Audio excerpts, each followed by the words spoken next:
Welcome! The streets of Yharnam house their fair share of secrets and eldritch revelations. History and theories abound for those who know where to look. Are you in the know? Well, here are 3 hours of fan theories, mysteries, and lore found when we line our brain with eyes. Also, briefly before we start, this channel is AI free with my friend and I running the channel. He does the research and the script writing, and I voice, capture the footage, and edit the videos together. So if you like what you see after watching, please consider subscribing. And as always for our regular viewers, new content is coming, particularly if you have a penchant for demons and an interest in what lies in the fog. But for now, please enjoy. The Scourge of Beasts. Fear the Old Blood and the Undying Plague. At the core of Bloodborne's horror is the Scourge of Beasts, the terrible affliction that transforms humans into nightmarish creatures. From the howling werewolf-like beasts of central Yharnam to the misshapen cleric beasts and beyond, the plague ravages the city by night, necessitating the hunter's bloody work. But what truly causes people to turn into beasts? The game presents a tangle of influences: the Healing Church's blood ministration, the appearance of the Red Moon, the sins of Mensis, perhaps even the meddlings of Great Ones. The exact origin and mechanism of the Scourge remains an unsolved mystery, woven in myth and cautionary tales. However, through lore and item descriptions, we can piece together a narrative of the plague's rise, one that ultimately circles back to the ominous warning: fear the old blood. There's been plenty mention already about Oedon and Great Ones and where the blood comes from, but the Old Blood is where it all began. As the Byrgenwerth scholars delved beneath Yharnam, they discovered in the ancient Pthumerian labyrinth a miraculous substance, blood of immense healing and empowering properties. Provost Willem, the head of Byrgenwerth, realized this old blood belonged to the Great Ones and sensed danger in it, hence his famous admonition to his student Lawrence: "Fear it, Lawrence. By the gods, fear the old blood." Lawrence unfortunately did not listen. He believed humanity could evolve by using the blood and left Byrgenwerth to found the Healing Church, bringing blood ministration to the masses. At first, this seemed like a divine gift. The blood healed the sick, cured ailments. The Healing Church grew in power, and blood became Yharnam's lifeblood, pun intended. Yet, Willem's warning was not baseless. The old blood carried a terrible curse. Overuse of it began to change people, turning them into beasts. We see evidence of this in the game's beginning. The hunter's own blood transfusion triggers a vision of a beast and tiny messengers, a sign that the old blood has awakened something bestial within. Gilbert, another outsider, tells us the grisly truth: that the town's inhabitants were cured of sickness, only to succumb to the scourge of the beast. Indeed, healing and curse were two sides of the same coin. The exact mechanism by which the old blood causes beasthood is not fully spelled out, but we can interpret it through context. Bloodborne draws on the notion that humanity's worst aspects, rage, savagery, the beast within, are amplified by tainted blood. The old blood, being inhuman, has a transformative effect. It's as if the blood carries an animalistic curse. In Old Yharnam, we learn of the first outbreak. A note left by a powder keg hunter reads: "The Red Moon hangs low, and beasts rule the streets. Are we left no other choice than to burn it all to cinders?" This refers to the night Old Yharnam was put to the torch. The Healing Church hunters, led by Gehrman's protege, Lawrence, and assisted by hunters like Gehrman, decided to exterminate the entire district of Old Yharnam by fire. The note mentions the Red Moon hanging low, strongly implying that a blood moon or near blood moon was present during that first scourge. The Red Moon's presence correlates with beastly transformations intensifying. It appears that the blood itself is not the sole factor. The phase of the moon and perhaps the intervention of Great Ones, like Oedon's influence or Murgo's impending arrival, exacerbate the condition. In gameplay, this is shown by how after Rom's illusion is broken and the red moon descends, certain NPCs rapidly transform or go insane. But from all this beastly scourge business, we can actually trace a bit of a timeline. The ashen blood disease, a rampant sickness found within Old Yharnam, once plagued Yharnamites, and the church cured it with blood ministrations. However, this only caused things to worsen. All of this is eluded by Old Yharnam's lore and the item the antidote, something that heals poisoning, which mentions ashen blood. So the church may have saved the city from one plague by inadvertently causing another more horrifying one, that is. After Old Yharnam's burning, the church covered up the scourge as best they could. Hunters became an institutionalized necessity, working in shadows to call any beasts that appeared. But the problem never truly went away. It simmered under the surface, in the Healing Church's own ranks even. Lawrence, the founder, was afflicted, and in the Old Hunters DLC, we find him as a monstrous flaming cleric beast, suggesting he was one of the first victims of Beast Patient Zero, so to speak. His cleric beast form and the beast's embrace rune imply that those deeply imbued with beast blood can transform into higher order beasts with burning blood. The Healing Church continued to administer blood to the populace. It was their source of authority, after all, while secretly developing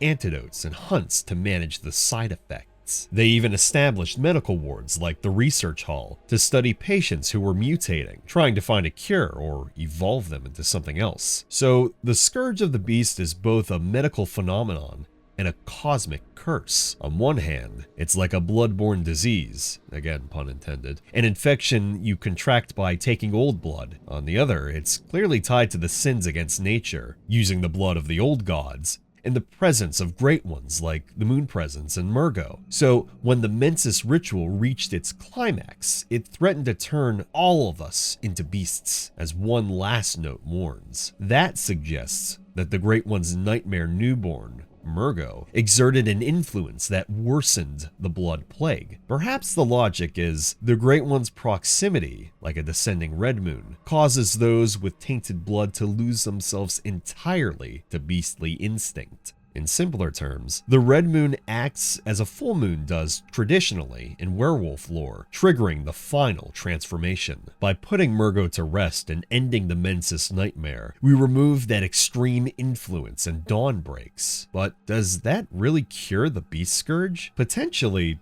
not completely. It just prevents it from escalating to consume everyone. Those already blood-addled might still turn in the future, which brings us to the final, perhaps unanswerable question. Is the Scourge of Beasts over? One of Bloodborne's endings, where Gehrman frees you and you awake at morning, leaves Yharnam with many beasts slain, the church in shambles, much of Yharnam's populace decimated, and the Red Moon itself is gone. But the old blood is still in circulation, unless the church's collapse halts it. There may be pockets of refined blood out there still, and who knows if another Mensis-like event could happen. In the secret ending of the game, when the hunter becomes a Great One infant, it symbolically is a new beginning. One could imagine that with the Moon Presence gone, the source of the hunt cycles is eliminated. The Healing Church's reign is ended, as we likely killed many of its leaders and former members. So it's possible Yharnam will face a reckoning when the truth of blood healing comes out. After all, what must Yharnam look like to an outsider? Oh yeah, my cousin lives in Yharnam, or oh yeah, I'm gonna go to Yharnam and do some trading, and then the whole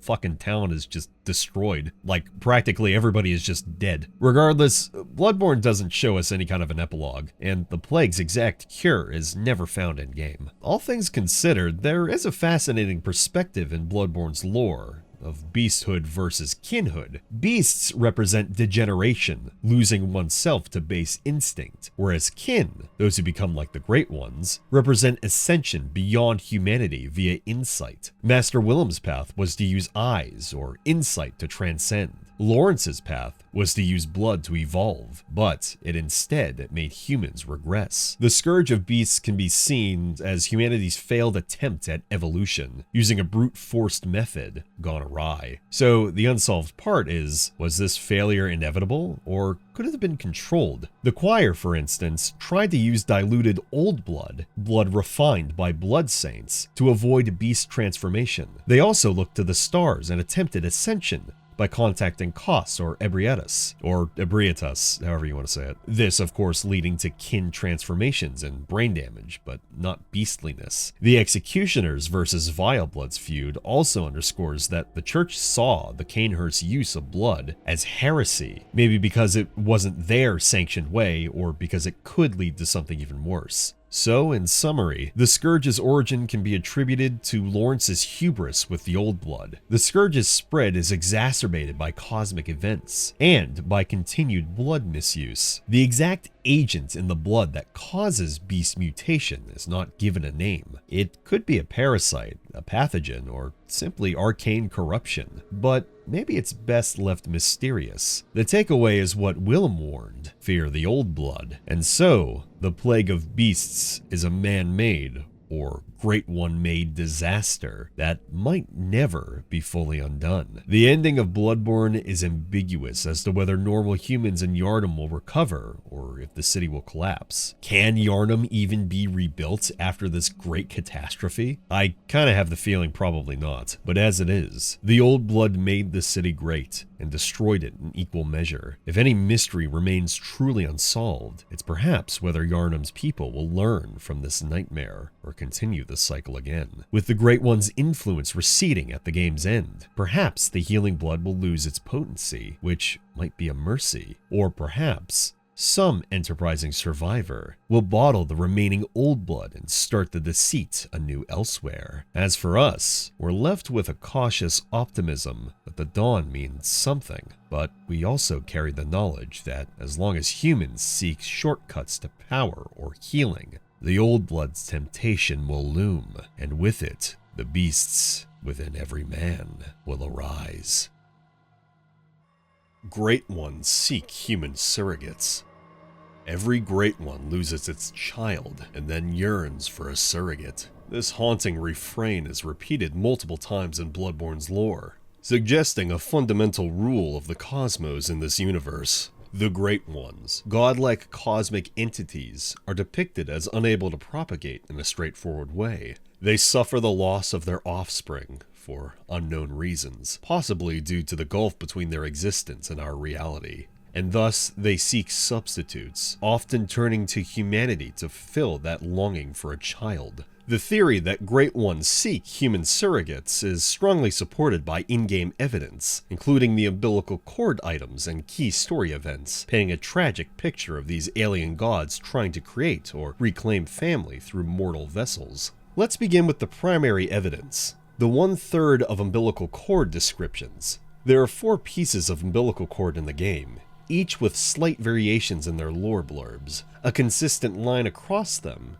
is the one quoted previously about every Great One losing its child. For instance, the cord found in the abandoned old workshop reads, "Every Great One loses its child and then yearns for a surrogate."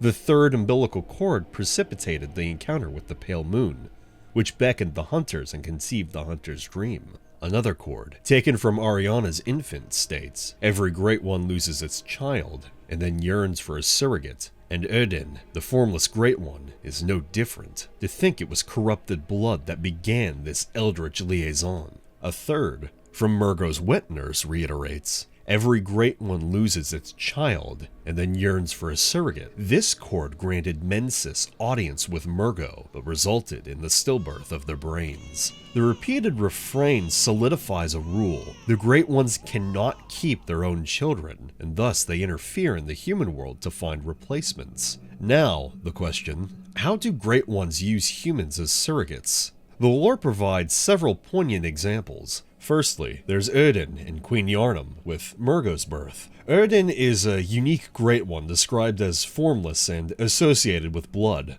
The game strongly implies that the ancient Thumerian queen, Yharnam, was impregnated by Oedon. In fact, when we defeat Rom and the blood moon rises, we encounter the apparition of Queen Yharnam in a blood-soaked wedding dress. According to the lore, Murgo was stillborn, or at least did not live in the normal world. The nightmare newborn Murgo exists in the nightmare of Mensis, guarded by a guardian, the wet nurse. Again, the line, "Every Great One loses its child," directly fits here. Oedon lost Murgo and yearns for a surrogate. This sets the stage for Oedon's continued meddling, which leads to the next example. Oedon and Ariana's baby. In the game, if the hunter sends the prostitute Ariana to Oedon Chapel, she can become pregnant after the blood moon, eventually giving birth to a horrific tentacled infant in the chapel's basement. This small Great One infant, whom the player can choose to mercy kill, is heavily suggested to be another child of Oedon. But why Ariana? Well, she had tainted blood, with possibly being the descendant of Cainhurst Vilebloods, and the core description for Ariana's baby explicitly names Oedon. Oedon, the Formless Great One, is no different. To think it was corrupted blood that began this eldritch liaison. So, Oedon, unable to have Murgo, sought a surrogate in a human woman to create a new child. The result is an inhuman baby, indicating a Great One was indeed the parent. This reinforces how Great Ones use human wombs or vessels to birth their offspring into the world, albeit with grisly results. Another example here is the unused surrogate of the choir. There's the notion that the Healing Church's upper echelon, the choir, attempted their own surrogate project. They revered a Great One named Ebrietas or Ebrietas, daughter of the cosmos, whom they found in the ancient labyrinth. Ebrietas herself might be a left-behind Great One child. The choir tried to commune with the Great Ones, and one of the umbilical cords, the one stolen by Provost Willem and later used by Yosefka's imposter, suggests Willem sought the cord to elevate his being and thoughts to those of a Great One by lining his brain with eyes. While that line is more about ascension, it does hint humans want to become like Great Ones, whether that being children or directly kin of the Great Ones. The choir experimented with orphans and infants in the orphanage, and this is what became of the celestial children, the blue beings we see throughout the garden. And this could be the results of human children altered to be kin of the cosmos, surrogate offsprings in a sense for a Great One. Although details are sparse, the theme persists. Humans are used to incubate or stand in for Great One offspring. And there's one final example here. The hunter themselves as a surrogate. In the secret ending, if we consume 3/3 umbilical cords and defeat the moon presence, the hunter is reborn as a tiny Great One, a new infant squid-like creature cradled by the plain doll. Interpretively, the hunter themselves became a Great One's child, arguably a surrogate child of the moon presence, or even Kos, depending on how one sees the symbolism.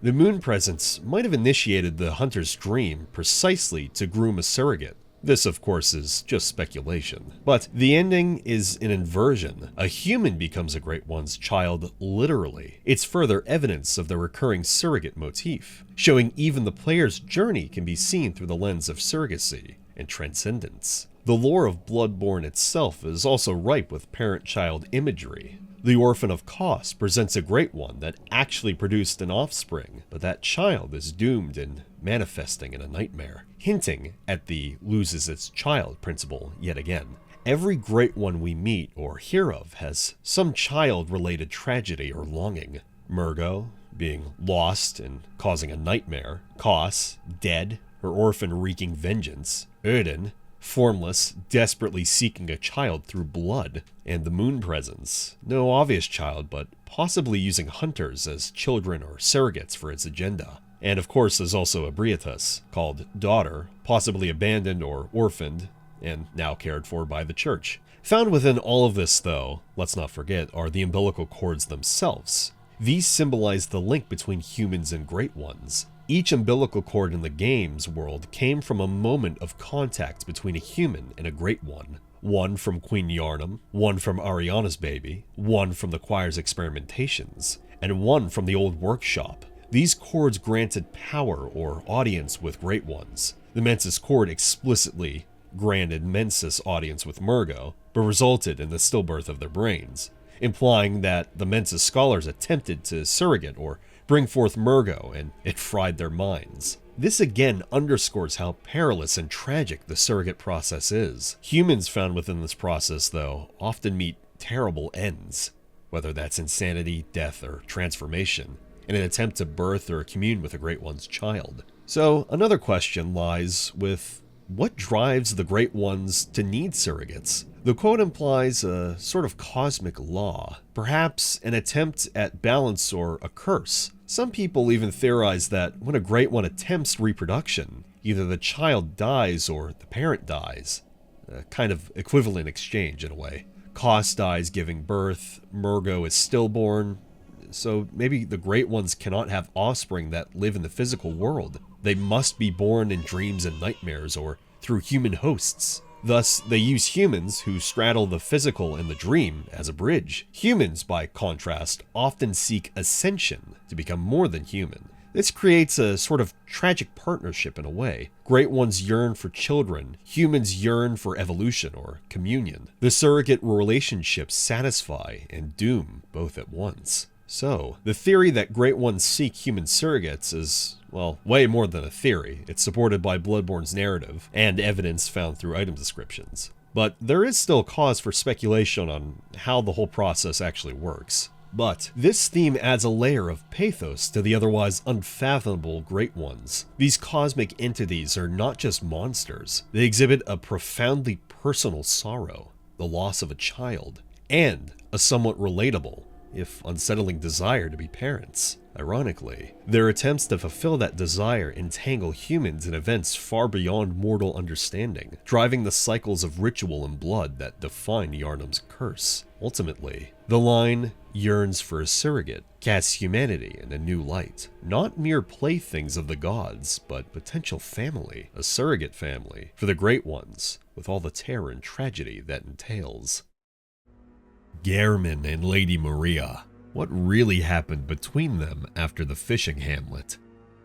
Gehrman, the first hunter, and Lady Maria of the Astral Clock Tower share a story that is deeply interwoven with Bloodborne's lore. Yet, the exact nature of their relationship and falling out is left to our imagination. The game gives us several fixed points about these two characters, especially through the Old Hunters DLC, item descriptions, and environmental storytelling. What we do know for certain is that Maria was one of Gehrman's first students, a hunter trained by Gehrman in the ways of the original workshop.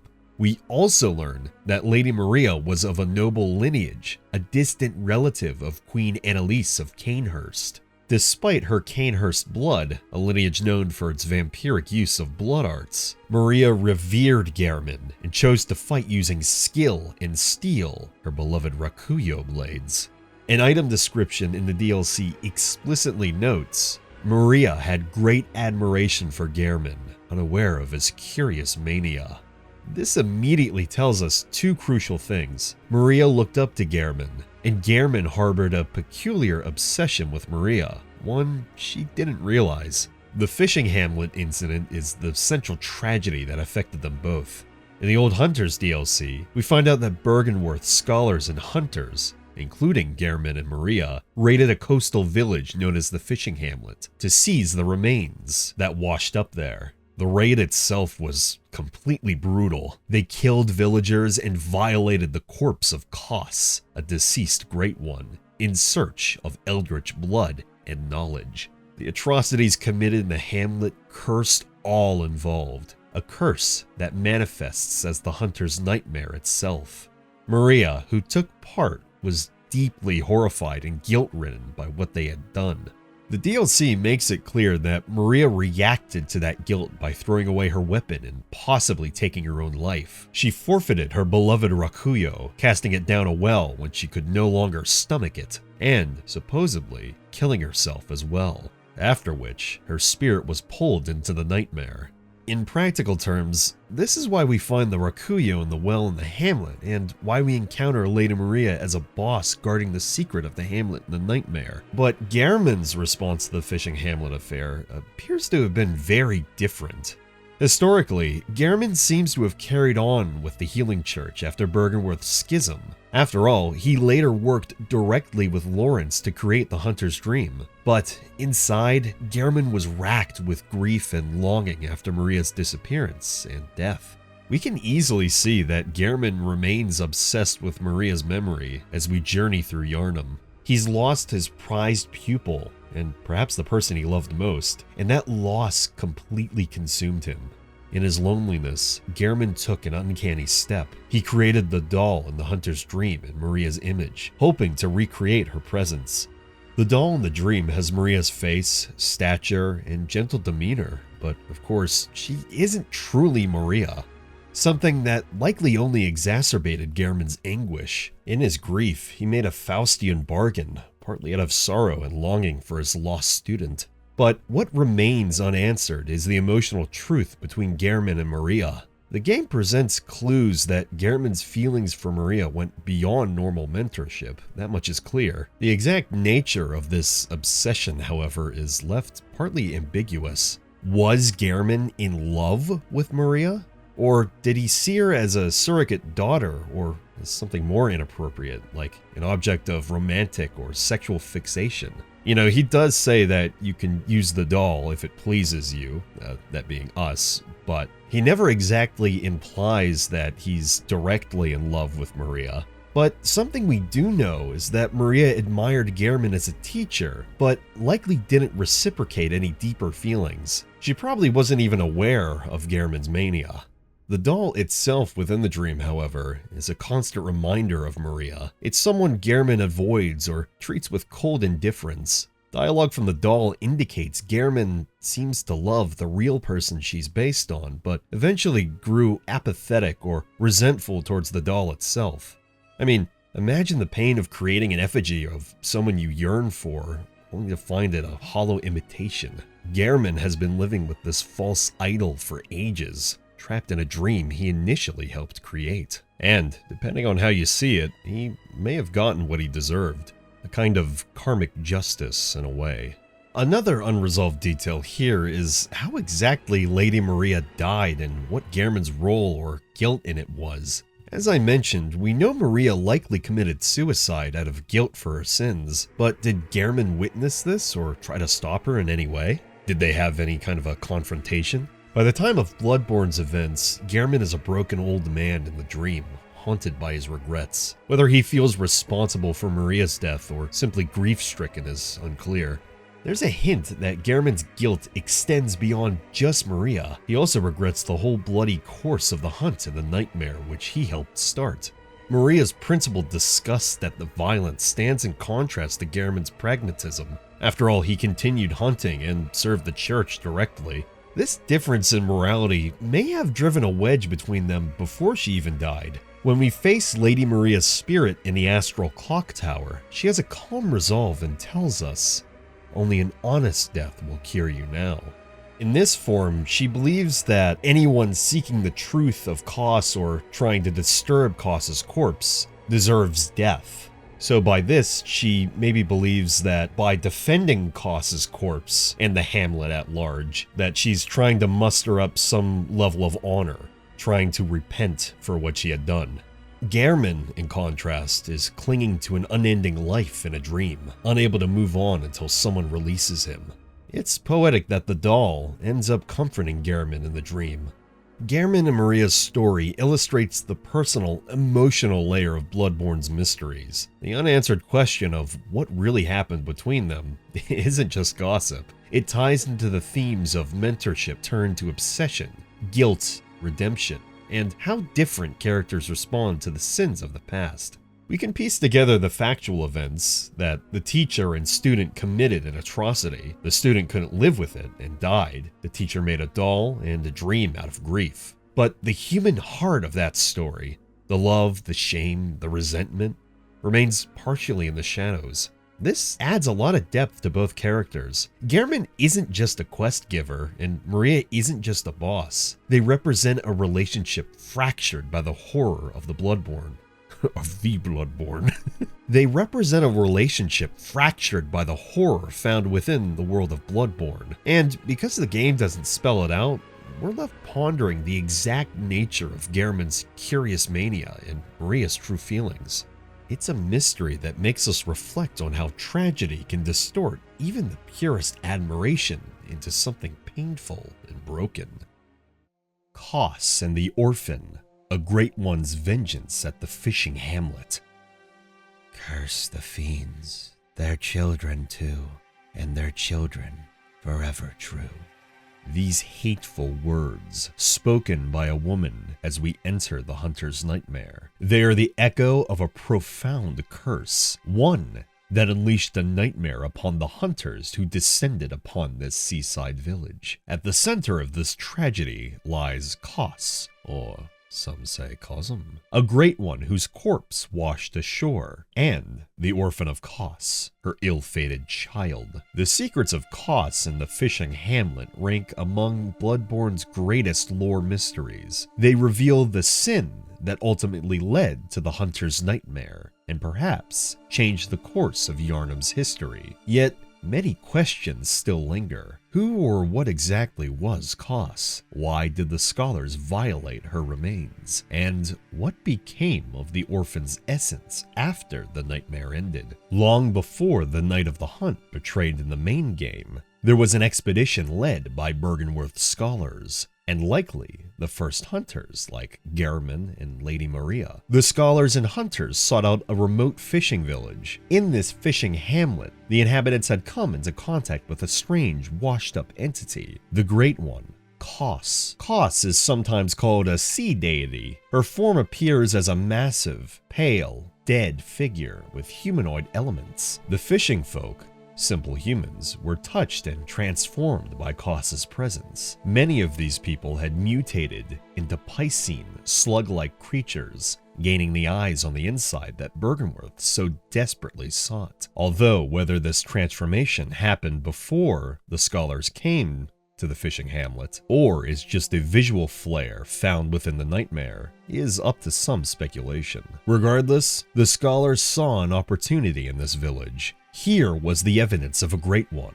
Byrgenwerth's tomb prospectors had already discovered the old blood and the existence of great ones in the chalice dungeons, fueling their lust for more knowledge. With this, words of Kos's corpse on the shore was too enticing to ignore. What followed was nothing short of massacre and blasphemy. The hunters and scholars raided the fishing hamlet. They slaughtered the villagers, even those who had become barely human fish creatures, and they tore apart the inhabitants, taking all the eyes they could find. This gruesome detail indicates they were harvesting eyes from the villagers, likely believing these eyes, imbued with Kos's cosmic influence, would grant insight or aid in ascension. Most horrifically, they defiled Kos's corpse. We aren't told the exact nature of the defilement, but we can infer the scholars attempted to extract something from Kos, perhaps her blood, or perhaps her unborn child. The DLC strongly suggests that Kos had a child, the being we come to know as the Orphan of Kos. At the time of the Hamlet raid, Kos was already dead. Her rotten carcass lay on the beach, but inside her womb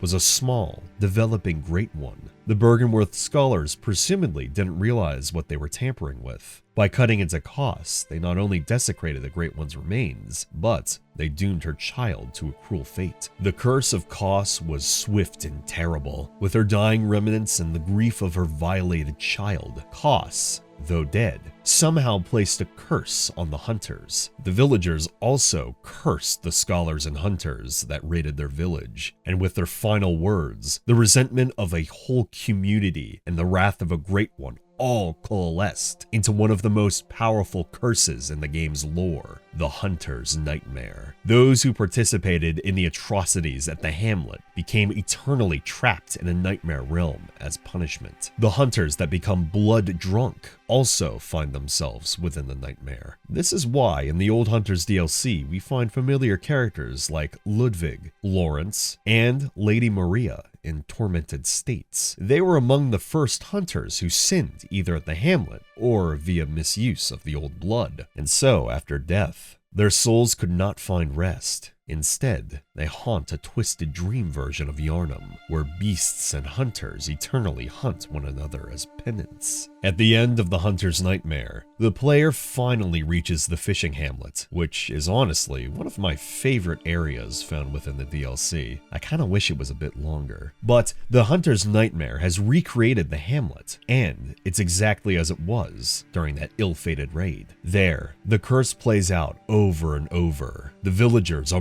monstrous and hostile, and the sky storms eternally. At the very depths of the Hamlet's nightmare memory, on a beach of blackened water, lies the corpse of Great One Kos, just as it lay long ago. And, emerging from her loathsome womb, is the Orphan of Kos, a gangly, emaciated humanoid Great One who immediately attacks the player with anguished fury, lest we all forget that scream. The Orphan's design is striking. He appears almost human, a lanky, pale figure who wields his own placenta like a weapon which, honestly, I feel like we could have gotten as like some kind of hunter weapon. I mean, there's the amygdala arm. It just makes sense. Like, did anybody else think this? Let me know. Regardless, the Orphan never speaks intelligible words. He only screams in a mix of pain and rage. It's as if this child of Kos is eternally enraged by the circumstances of his birth, or rather, his stillbirth. He was never given a chance at life outside his dead mother, and his existence has been confined to this nightmare, fueled by the curses of the villagers and the hunter's guilt. In essence, the Orphan is the embodiment of Kos's curse. The boss battle against the Orphan of Kos is one of the most intense and symbolic in Bloodborne. As the Orphan fights, he screams like a tortured child, and eventually, he transforms, summoning lightning from the sky, and his unyielding fury in a second phase that suggests the power of Kos's Orphan unleashed. When the hunter finally strikes the Orphan down, the creature lets out a last piercing wail and dissolves. In that moment, the sky brightens and the ocean's surface calms. From the corpse of Kos rises a gentle, dark mist, perhaps the spirit of Kos herself, freed at last. A moment later, the player hears a voice. This voice comes from one of the priests found wandering within the hamlet when we first arrive. He states, "Ah, sweet child of Kos, return to the ocean, a bottomless curse, a bottomless sea, accepting of all that there is and can be."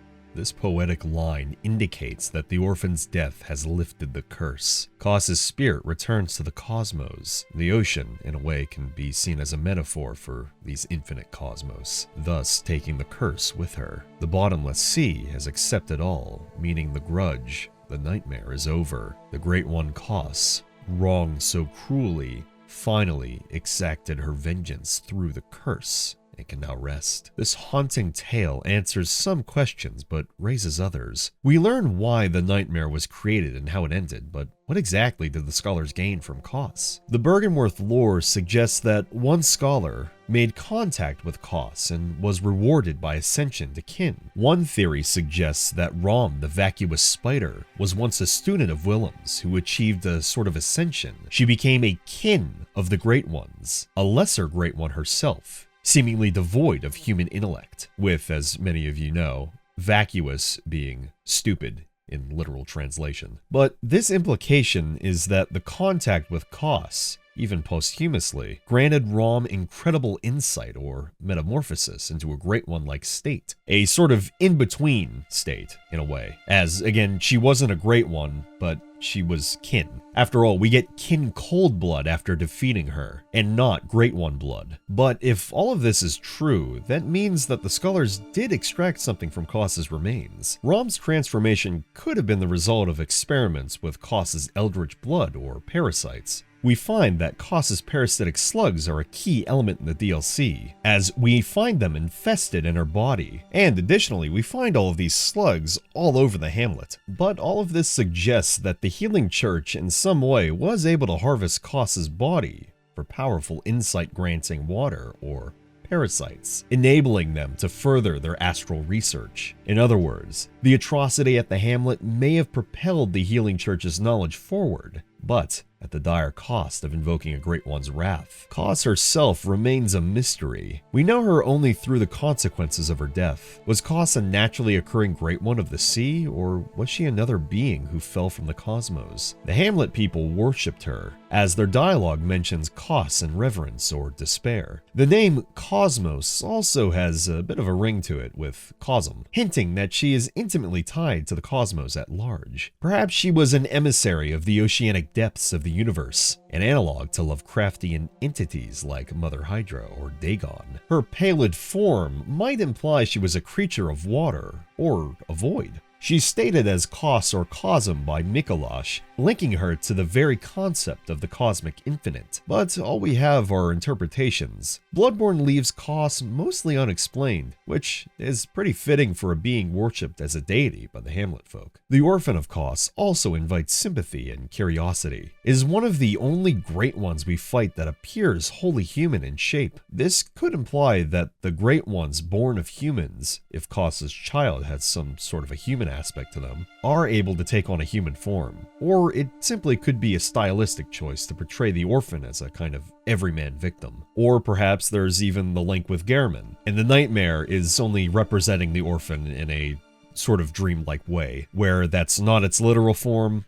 I mean, that's hard to say. We can find that the doll mentions that Gehrman is sleeping sounder once we defeat the orphan. Whether that's a direct link to the orphan or it's just that the curse has been silenced, that's really anybody's guess. But regardless of all that, the orphan's anguished behavior and emaciated appearance certainly make it one of the most tragic figures in the game. When they die, we don't get an umbilical cord from them, presumably because we were witnessing a memory or a dream reenactment of the orphan's death, and it's not the first time this has happened. In the physical world, the orphan likely never had a chance to be born alive. This, of course, is also another unsolved detail. Did the scholars physically remove Kos's child back then? If so, what happened to it? One theory is that they took the orphan's corpse or cord, and that it became the very umbilical cord later used by Gehrman and Lawrence to contact the moon presence. However, the official text doesn't confirm this, so it remains speculation that the orphan's cord passed through the healing church's hands, as so many other vile deeds have. So, all we can say for sure is that the orphan existed in the nightmare, and by putting that tortured child to rest, the hunter brought closure to a centuries-old crime. Thus, the fishing hamlet stands as one of Bloodborne's clearest examples of divine retribution, a great one wronged, and in turn, cursed an entire lineage of hunters. It also fleshes out the theme that great ones are alien, but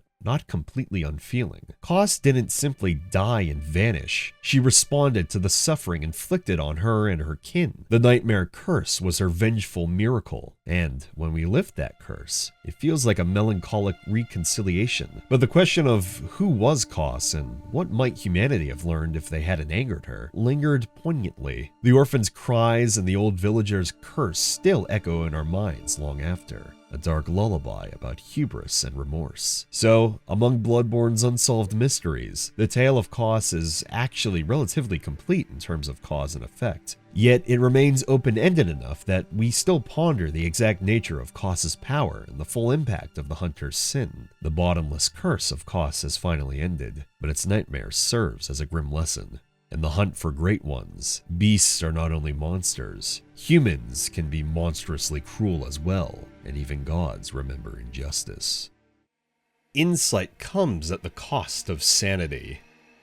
Gaining insight allows the hunter to perceive things previously invisible or to understand truths beyond normal human ken. However, the higher your insight, the more you also become vulnerable to madness. This manifests through the game's mechanic of frenzy and through subtle changes in the world that only an enlightened mind can witness. The mechanic and theory that insight comes at the cost of sanity is reinforced by multiple in-game elements and effectively ties into the core theme that expanded awareness can destabilize the mind. The connection between knowledge and madness is most overtly stated in item descriptions. Consider the consumable, Madman's Knowledge. The item is literally a skull of a madman, touched by the wisdom of the Great Ones. Its description reads, "Making contact with eldritch wisdom is a blessing, for even if it drives one mad, it allows one to serve a grander purpose."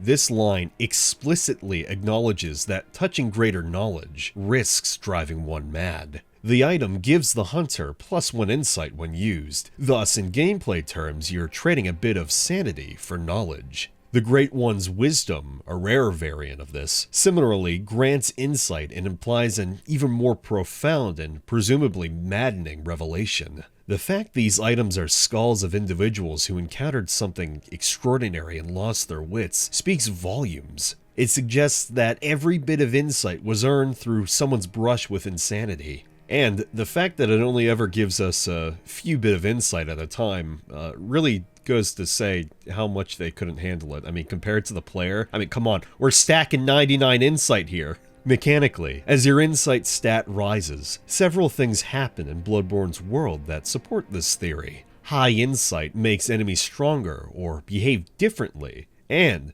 crucially, lowers your resistance to frenzy. Frenzy is a status effect representing mental collapse. When the frenzy meter fills, you suffer immense damage in a manner akin to your mind bursting. The game explicitly notes the higher one's insight, the more susceptible they are to frenzy. In other words, the more cosmic truth you've absorbed, the easier it is for your mind to overload under stress. This creates a direct gameplay link between knowledge and insanity. A practical example is, of course, the Winter Lanterns.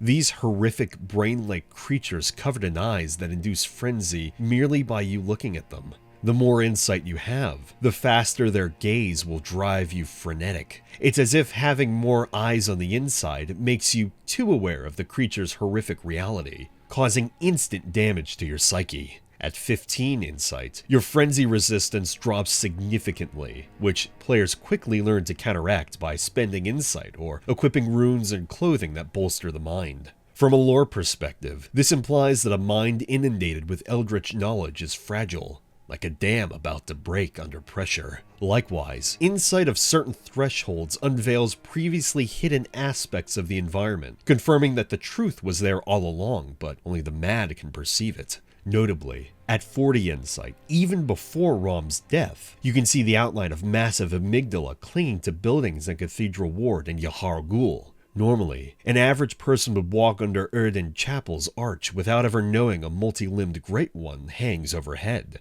But an insight-blessed, or cursed, hunter sees the spidery abomination watching from above. Similarly, at 50 insight, the subtle music in the hunter's dream changes to the eerie chorus you'd hear under the blood moon, hinting that you're perceiving beyond the current state of the world. At 60 insight, you begin to hear a constant baby's cry everywhere. This is the cry of Murgo, the infant Great One. These auditory and visual hallucinations, or revelations, show that with more insight, the layers of illusion peel away. But with each layer peeled comes psychological cost. Dialogue from the plain doll even adapts to this. The doll in the dream occasionally remarks on your new expression, or the way she hears fervid whispers around you. If in this case your insight is very high, it implies your character's mental state is visibly affected. The frenzy status itself is described not as a poison or bleed, but as a kind of internal mental break. The fact it's tied to looking at certain things, like the aforementioned Winter Lanterns or the brain of Mensis in the Nightmare Realm, suggests the horror of revelation is what kills. It's a brilliant way Bloodborne blurs the line between literal and metaphorical. You see something so utterly incomprehensible, or your brain is flooded with insight, that you physically hemorrhage. Many enemies that cause frenzy are ones associated with eyes and brains, again linking knowledge to harm. Or there's even the infants found within the choir. A bite from one of them will cause you to go into a frenzy. I mean, have you seen them? Look at them, there's so many of them. They just bite you. Yeah, I think I'd go crazy too. Even the bloodletter weapon, used by the deranged church assassin Brador, can cause self-inflicted frenzy. Why exactly it causes you to go frenzy, however, is unusual. Perhaps it's symbolic of how the church's dark secrets drive one mad. But on top of all of this, multiple lore snippets reinforce that insight comes at a steep price. The game's loading screen tips define insight as the depth of inhuman knowledge and add that insight is needed to ring special bells, but they induce frenzy. The use of the word induces leaves no doubt that the designers intended insight to be seen as dangerous. Master Willem's creed was to seek eyes on the inside. He and his Bergenworth followers thought that by implanting metaphoric eyes in the brain via gaining insight, one could evolve. Yet, The result for many of his students was probably madness or mutation. There is the line between insight and madness, which Bloodborne constantly toys with. For example, the Augur of Ebrietas or Ebrietas item is literally a fleshy tentacle that taps into the realm of the Great Ones. Or rather, you use the item itself to call forth Ebrietas. Even the very concept of kos, or some say cosm, and the eldritch truth drives the choir and Mensis scholars into extreme actions, many of whom end up either insane or transformed as well. In summation, the truth that knowledge and insight cause insanity is vividly supported by Bloodborne's lore and mechanics. Hunters who aggressively seek the truth, who accumulate Madman's knowledge and witness the unseen, begin to see too much. Sure, they gain ability, they can sense the amygdala, hear the whispers of infants, and discern illusions, but they also start suffering auditory hallucinations, find their beasthood stat decreases, and are at risk of frenzy-induced death. Bloodborne is essentially echoing the Lovecraftian theme that some truths are not meant for the human mind. The more you know of the Great Ones and the cosmic order, the more your frail human psyche trembles. By the end of the hunt, the player character likely has a considerable amount of insight, which might explain the multiple endings. In one, you allow yourself to forget the hunt. In another, you take Gehrman's place.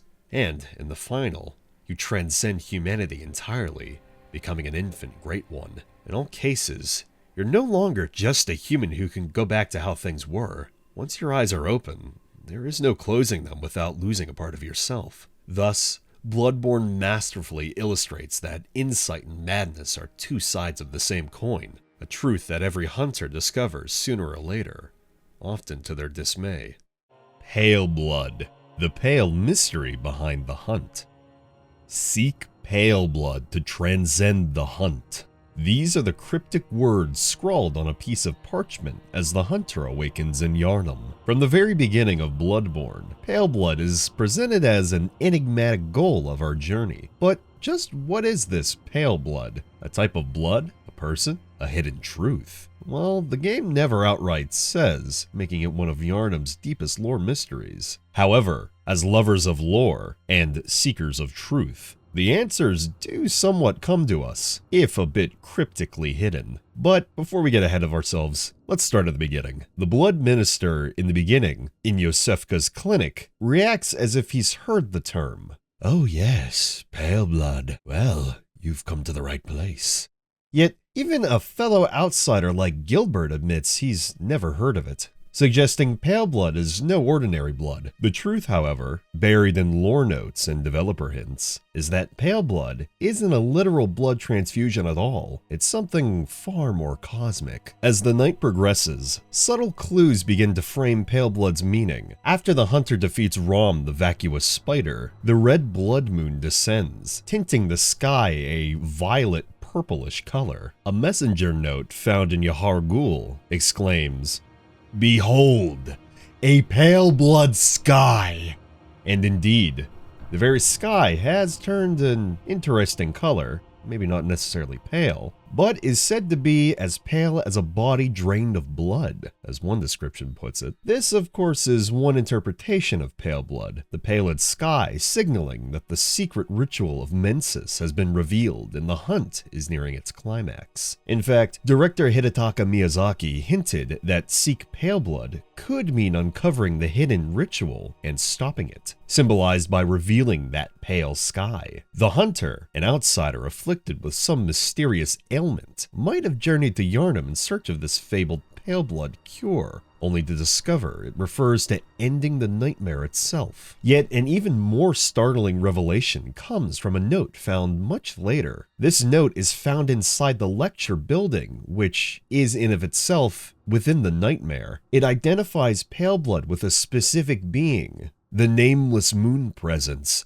beckoned by Lawrence and his associates. pale blood. This strongly suggests that pale blood is actually the moon presence, the great one that secretly presides over the hunter's dream. In other words, the goal all along was to seek out this hidden great one to transcend the hunt. The idea here is that only by confronting and overcoming the moon presence can a hunter escape the endless night of the hunt. This aligns with the game's secret ending, in which consuming 3 third umbilical cords allows the hunter to resist the moon presence and defeat it, thus transcending the hunt and even evolving into a new infancy as a great one. It seems that pale blood in this context is the key to breaking free of the nightmare, essentially the moon presence itself or the act of communing with it. From the dual nature of these clues, pale blood has a double meaning. It's at once an event, the pale blood sky, indicating the uncovering of Mensis' nightmare, and an entity, the moon presence itself, that orchestrates the hunter's dream. Both interpretations actually intertwine. The Mensis ritual must be exposed and halted in order to reach the moon presence and end the hunt. The lore even supports this sequence. Master Willem's adage,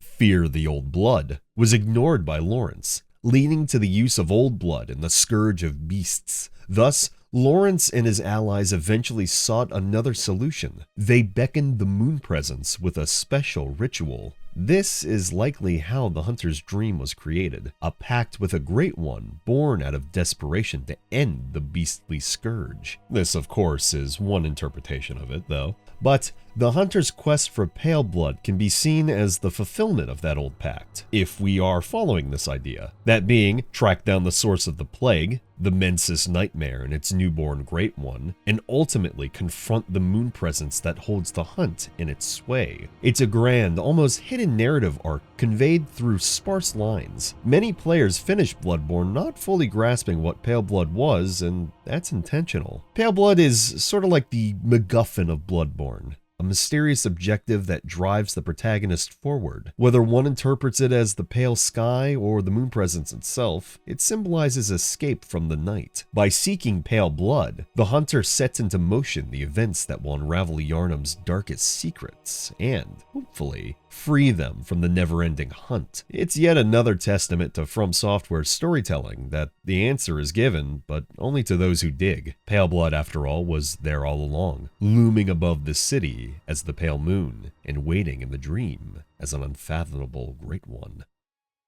The moon presence controls the hunt. High above, or perhaps deep below, after all in dreams these directions meld, the moon presence looms as an unseen puppeteer of the hunt.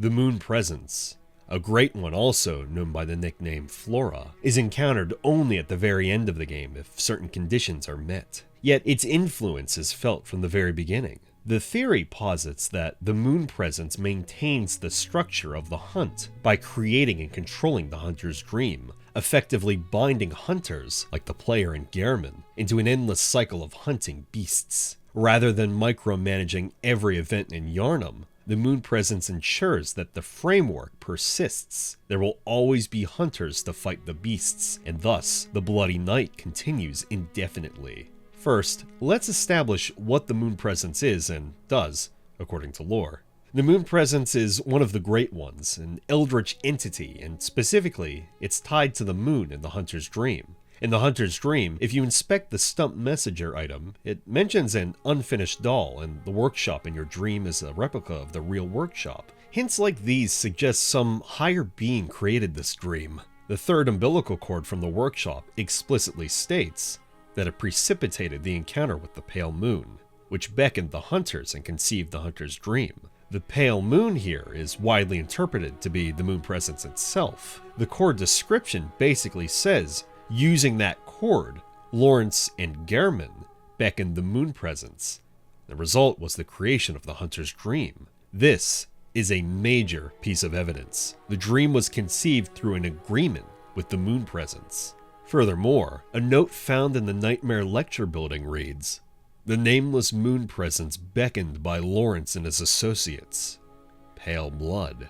This note reveals that Lawrence, the founder of the Healing Church, actively summoned the moon presence, presumably as a solution to the scourge of beasts. So what did Lawrence gain by this beckoning? likely the establishment of the hunters as an institution. Gehrman, the first hunter, was recruited, willingly or not, to be the host of the hunter's dream, effectively becoming a facilitator for new hunters. Gehrman would find and train hunters in the dream, and those hunters would awaken and hunt beasts through the night, containing the plague. The dream serves as both a hub and a cage for hunters. Gehrman's own words and fate illuminate the moon presence's control. Gehrman is bound to the dream, as we see. He can't leave until someone else takes his place. He often implores the player to halt the source of the spreading scourge of beasts, lest the night carry on forever, clearly invested in ending the nightmare. But, ironically, Gehrman is also enslaved to ensuring the hunt continues until someone ends it correctly or takes over his role. Which, given when we try to take over, he tries to kill us anyway, to sever our tie from the dream. He doesn't want somebody else taking this position. But if we do end up killing Gehrman, the moon presence grabs us and basically forces us into Gehrman's chair, making us the new dream-bound hunter. This is the ending where the cycle definitely continues. We're now stuck in the dream, taking Gehrman's place, and presumably the night of the hunt will start anew with a new hunter. This directly shows the moon presence enforcing the continuity of the hunt. It does not want the dream to end.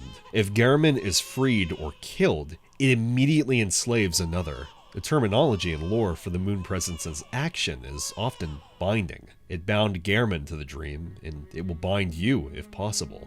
The moon presence thus can be seen as the comic orchestrator of the hunt. It doesn't necessarily dictate who becomes a beast or the specifics of the Healing Church's experiments. Rather, it ensures that whenever humans succumb to the beastly scourge, there's always a hunter to put them down, maintaining a cruel balance. So, why would the moon presence want this eternal hunt?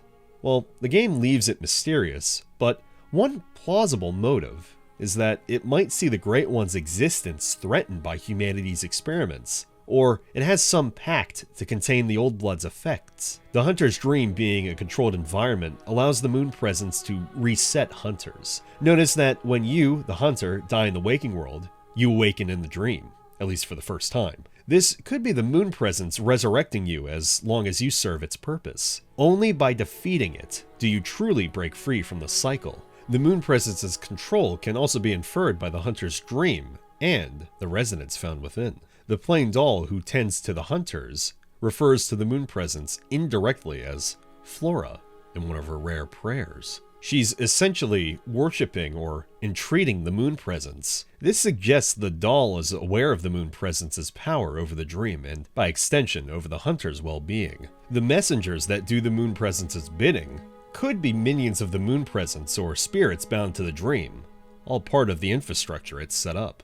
Now, also consider that Gehrman is replaceable, and we see that in one of the endings. The cycle of the hunters is not a one-time story. It's been ongoing for many years. Indeed, the doll at one point notes, "Over time, countless hunters have visited the dream. The graves here stand in their memory, and it all seems so long ago." All the graves found within the dream signify the many hunters who have come and gone, all part of the moon presence's mechanism. The moon presence doesn't necessarily care about individual lives. It cares about the system of the hunt. As long as beasts emerge, the moon presence's contracted hunters put them down, preventing complete catastrophe. It's almost in a way like a balancing force. And interestingly, the note in the lecture hall saying "hunt the great ones" might imply the moon presence even wants hunters to eliminate other great ones. Maybe to prevent interference in its design. Perhaps it even feared the Mensis ritual, with Murgo upsetting the order. So it nudged hunters to go sort it out themselves. It's definitely speculative, but the moon presence could be using hunters to prune any competing Great One schemes. In the secret ending where we become a Great One child, when we defeat the moon presence, the hunt truly ends and dawn breaks. The doll finds us, a small infant Great One, which she cradles, implying a new phase of existence beyond the hunt. This is the only ending where the cycle is broken. You have effectively transcended the moon presence's control. In the other two endings, either you leave and someone else continues the hunt, or you yourself become the new Gehrman. So the Moon Presence is the final boss, not just in gameplay, but in narrative terms. It's the ultimate source keeping the nightmares recurring. To put this all succinctly, the Moon Presence is like the game master of a deadly game. It set out the rules with the hunter's dream and contracting of hunters, and enforces them by binding people to their roles and resurrecting them as the needs be. Through the dream, it whispers to hunters what must be done, via Gehrman's advice and the messenger's hints. Even the name Moon Presence suggests it's present whenever the moon is out. By analyzing all of this, it becomes clear that the nightly hunt is not a random curse, but a controlled cycle with the Moon Presence at the helm. It might not have been malevolent initially. Perhaps Lawrence and Gehrman thought calling it would help mankind by containing the beast plague via the dream's mechanics. But in doing so, they essentially gave the Moon Presence the keys to humanity's fate. The hunt will go on so long as the Moon Presence wills it, until a hunter comes along who can defy even this Great One's bondage. Thus, this theory sheds light on why Yharnam seems trapped in an eternal night. Not literally, of course, but in terms of the hunt. There's a cosmic being ensuring that even if dawn breaks, the problem isn't solved, no matter how many have been killed. And every successful hunter is either released and forgets the meaning and knowledge to stop it, or is conscripted into perpetuating it, a terrifyingly efficient system, courtesy of the Moon Presence. Ebrietas, or Ebrietas, whatever it's your fancy. But why was she left behind, and what was the choir actually doing with her? Deep beneath the grand cathedral ward of Yharnam lies a forbidden, godly creature, Ebrietas, daughter of the cosmos. Ebrietas is an actual Great One, or at least kin of the Great Ones, that the Healing Church managed to find and keep hidden. The in-game lore about Ebrietas and the choir, the upper echelon of the Healing Church's scholars, is tantalizing but incomplete.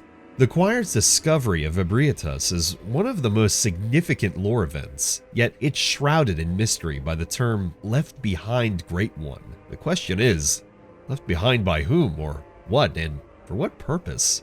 First, let's recount what the game explicitly tells us about Ebrietas and the choir's dealings with her. One crucial item is the Great Eye's Chalice, which we acquire from defeating Ebrietas. Its description states, the Great Eye's Chalice became the cornerstone of the choir, the elite delegation of the Healing Church. It was also the first great chalice brought back to the surface since the time of Bergenworth, and allowed the choir to have audience with Ebrietas. The line confirms that the choir formed specifically around the discovery of a special chalice, which led them to Ebrietas. The choir literally found Ebrietas deep in the old labyrinth, and this encounter shaped their organization's mission.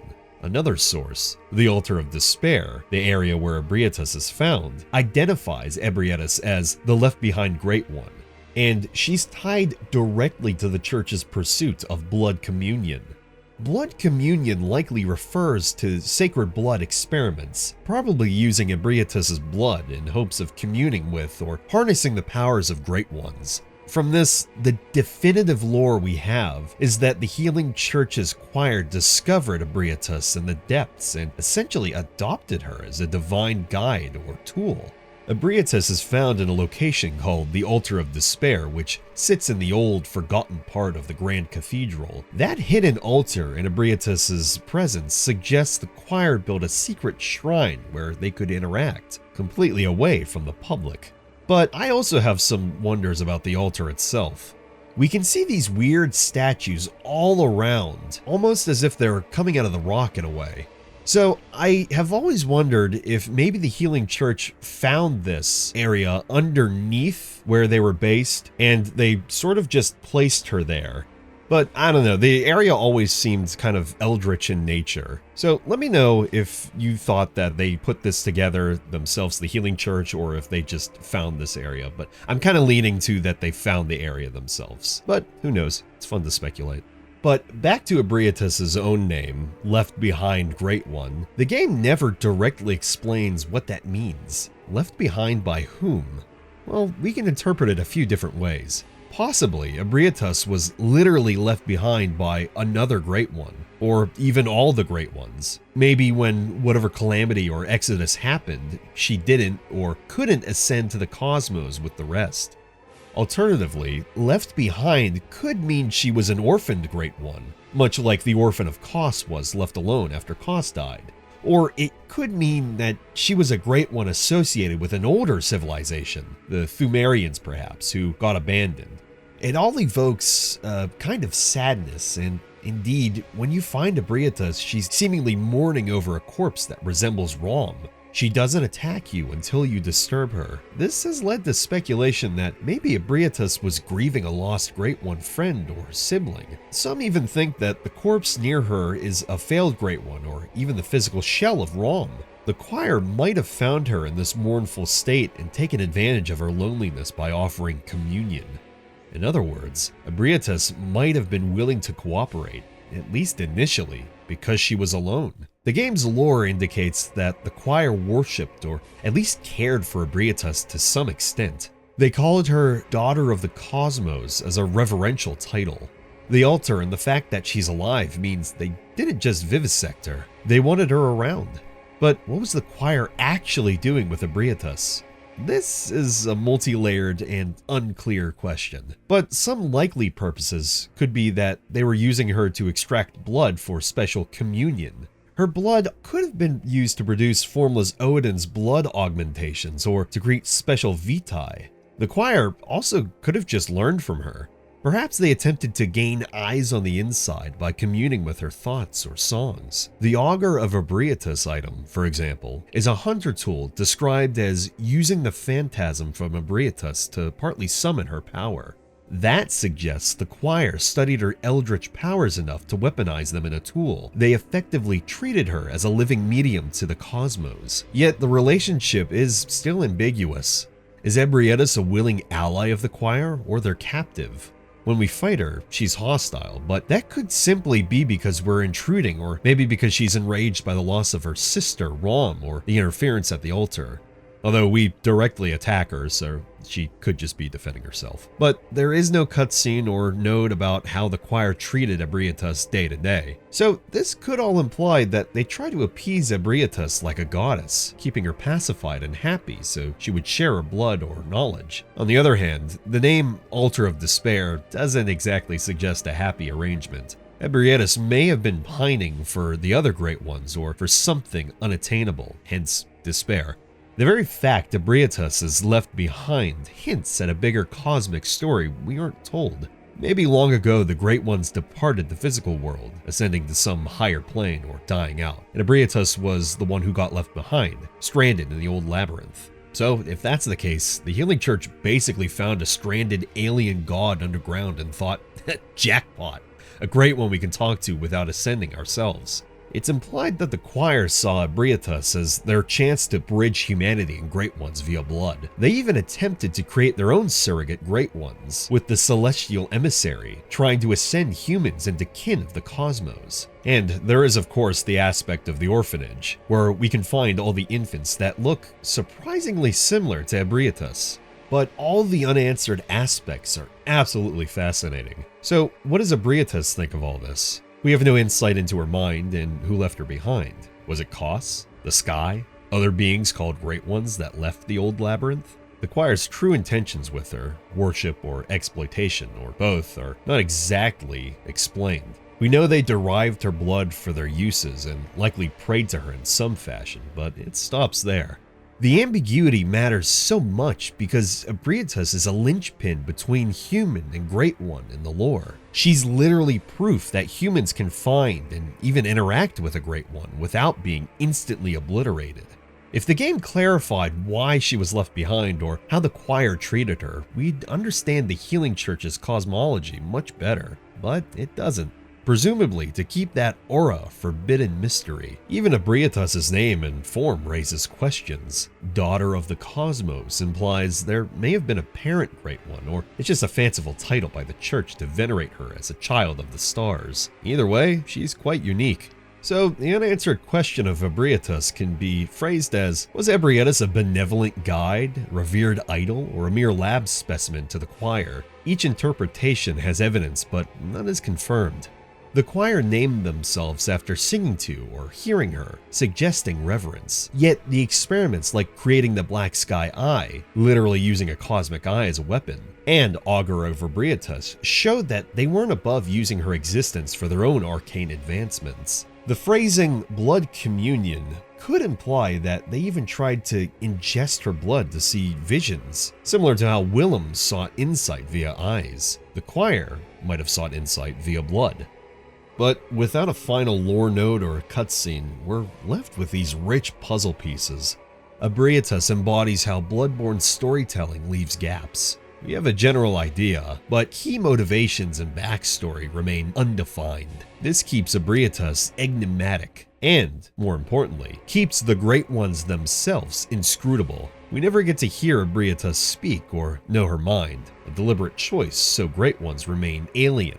Thus, the ambiguity of Left Behind is itself thematic. It evokes a history beyond human grasp. And with that, Ebrietas becomes another cog in the Healing Church's grand scheme, and another boss we just don't understand anything else about. Also, hopefully you weren't too annoyed by switching Ebrietas and Ebrietas. I thought I'd just do that for fun. But let me know in the comments which one you actually prefer using. I feel like Ebrietas is almost like caramel. You know, there's people that say it one way and then people say it the other way. Or maybe you say it a completely different way. That I would be very interested to know. So let me know. Brador exists to keep the church's secrets buried, even in the nightmare. Among the hostile figures we encounter in the Hunter's Nightmare, Brador, the church assassin, stands out as particularly purposeful. Clad in a grisly cloak made from a beast's hide, Brador repeatedly invades us, each time trying to cut us down as we venture closer to the fishing hamlet's terrible secret. His presence, motivation, and items strongly support the theory that Brador's role, even after death, is to silence anyone who might uncover the darkest secrets of the Healing Church. In life, he served as an assassin for the church, eliminating those who knew too much, and in undeath, is trapped in the nightmare. He continues that mission with fanatical devotion. Essentially, Brador exists as the embodiment of the Healing Church's cover-up, persisting even beyond the grave to guard their buried sins from exposure. For all of this, we get quite explicit evidence for Brador's purpose from his gear and dialogue. His headpiece, called Testimony, states that it's the scalp of a horrid cleric beast, indicating that the hunter Brador, a Healing Church assassin, had killed a compatriot. Afterward, he wore his ally's own scalp and hid himself away, deep below in a cell. The church provided him with a single, soundless bell of death to ensure that their secrets would be kept. So with this, the church leadership intentionally set up a mechanism through arcane means for Brador to invade and kill intruders. And on our journey to the secret, he'll invade us multiple times. Brador himself, when he's found in the cell, will initially talk to you. He asks if you hear the bell, possibly to gauge if you're aware of him and are hunting down secrets. Regardless of what you say, he calls you a liar and threatens that such pettiness will be our undoing, and the beast we hunt doesn't lie here. Later, as we progress through the hamlet, this is where we see the most of Brador when he actually starts to invade, and where he invades is quite telling. It's in practically every area that we go through the hamlet that we end up seeing him. But each time after we defeat him, he drops a piece of his gear. This systemic harassment underscores that he's monitoring the area around the hamlet. One of these invasions also critically injures Simon, a friendly hunter who we encounter through the Hunter's Nightmare and beyond. We find Simon mortally wounded by Brador at the lighthouse hut. Simon simply wants the bell tolling to stop, and as such he gives you the key to Brador's cell. This direct conflict shows Brador attacked Simon exactly because Simon was helping us learn the truth. So even within the Nightmare story, Brador is the antagonist to those who want to reveal the truth. It's at this point that we can use Simon's key to go and kill Brador in his cell, in which he'll die in exactly one hit. On killing Brador, he says one last line. Nothing changes. Such is the nature of man.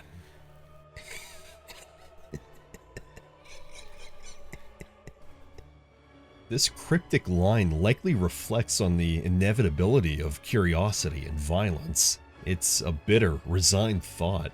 He spent his life keeping secrets, and now at the end, he muses it might just be pointless, or that humans will always seek forbidden knowledge and commit the same sins.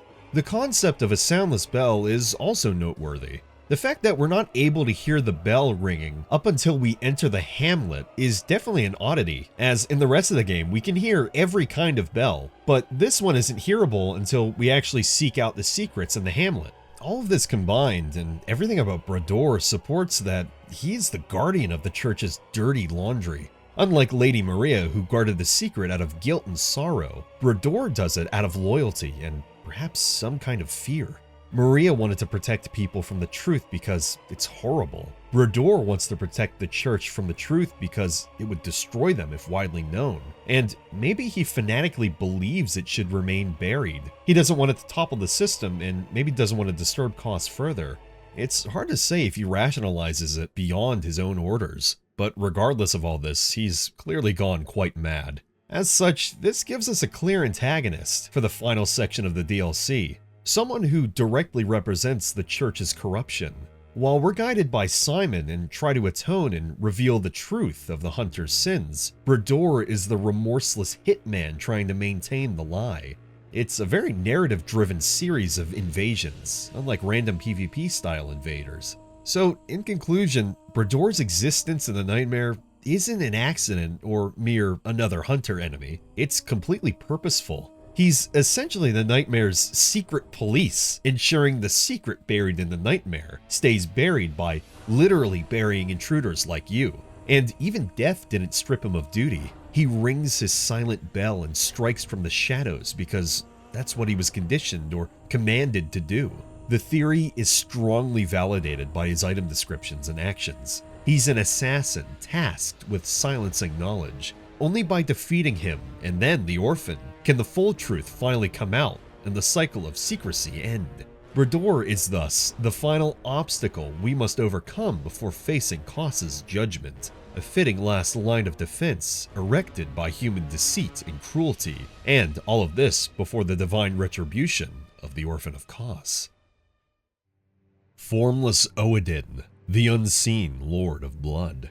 One name that recurs ominously throughout Bloodborne, yet is never seen or fought, is Oedon. Described as formless, Oedon is a great one who exists only as a formless voice or presence, entwined with the sacred blood of Yharnam. Oedon's name is enshrined in the city. The Healing Church's grand chapel is called Oedon Chapel, and the worshippers gather there, perhaps unknowingly praying to this invisible god. Carol runes carved from Oedon's speech grant hunters powers like increased bullet capacity and the ability to leech blood echoes, the dying wills of those we slay. The mysteries surrounding Oedon are legion. What is this great one's goal? How does a being without form exert such influence? And could it be that Oedon's unseen hand is responsible for the blood plague itself? Well, let's start with the runes that tell us about Oedon. The Formless Oedon rune states, "The Great One Oedon, lacking form, exists only in voice and is symbolized by this rune."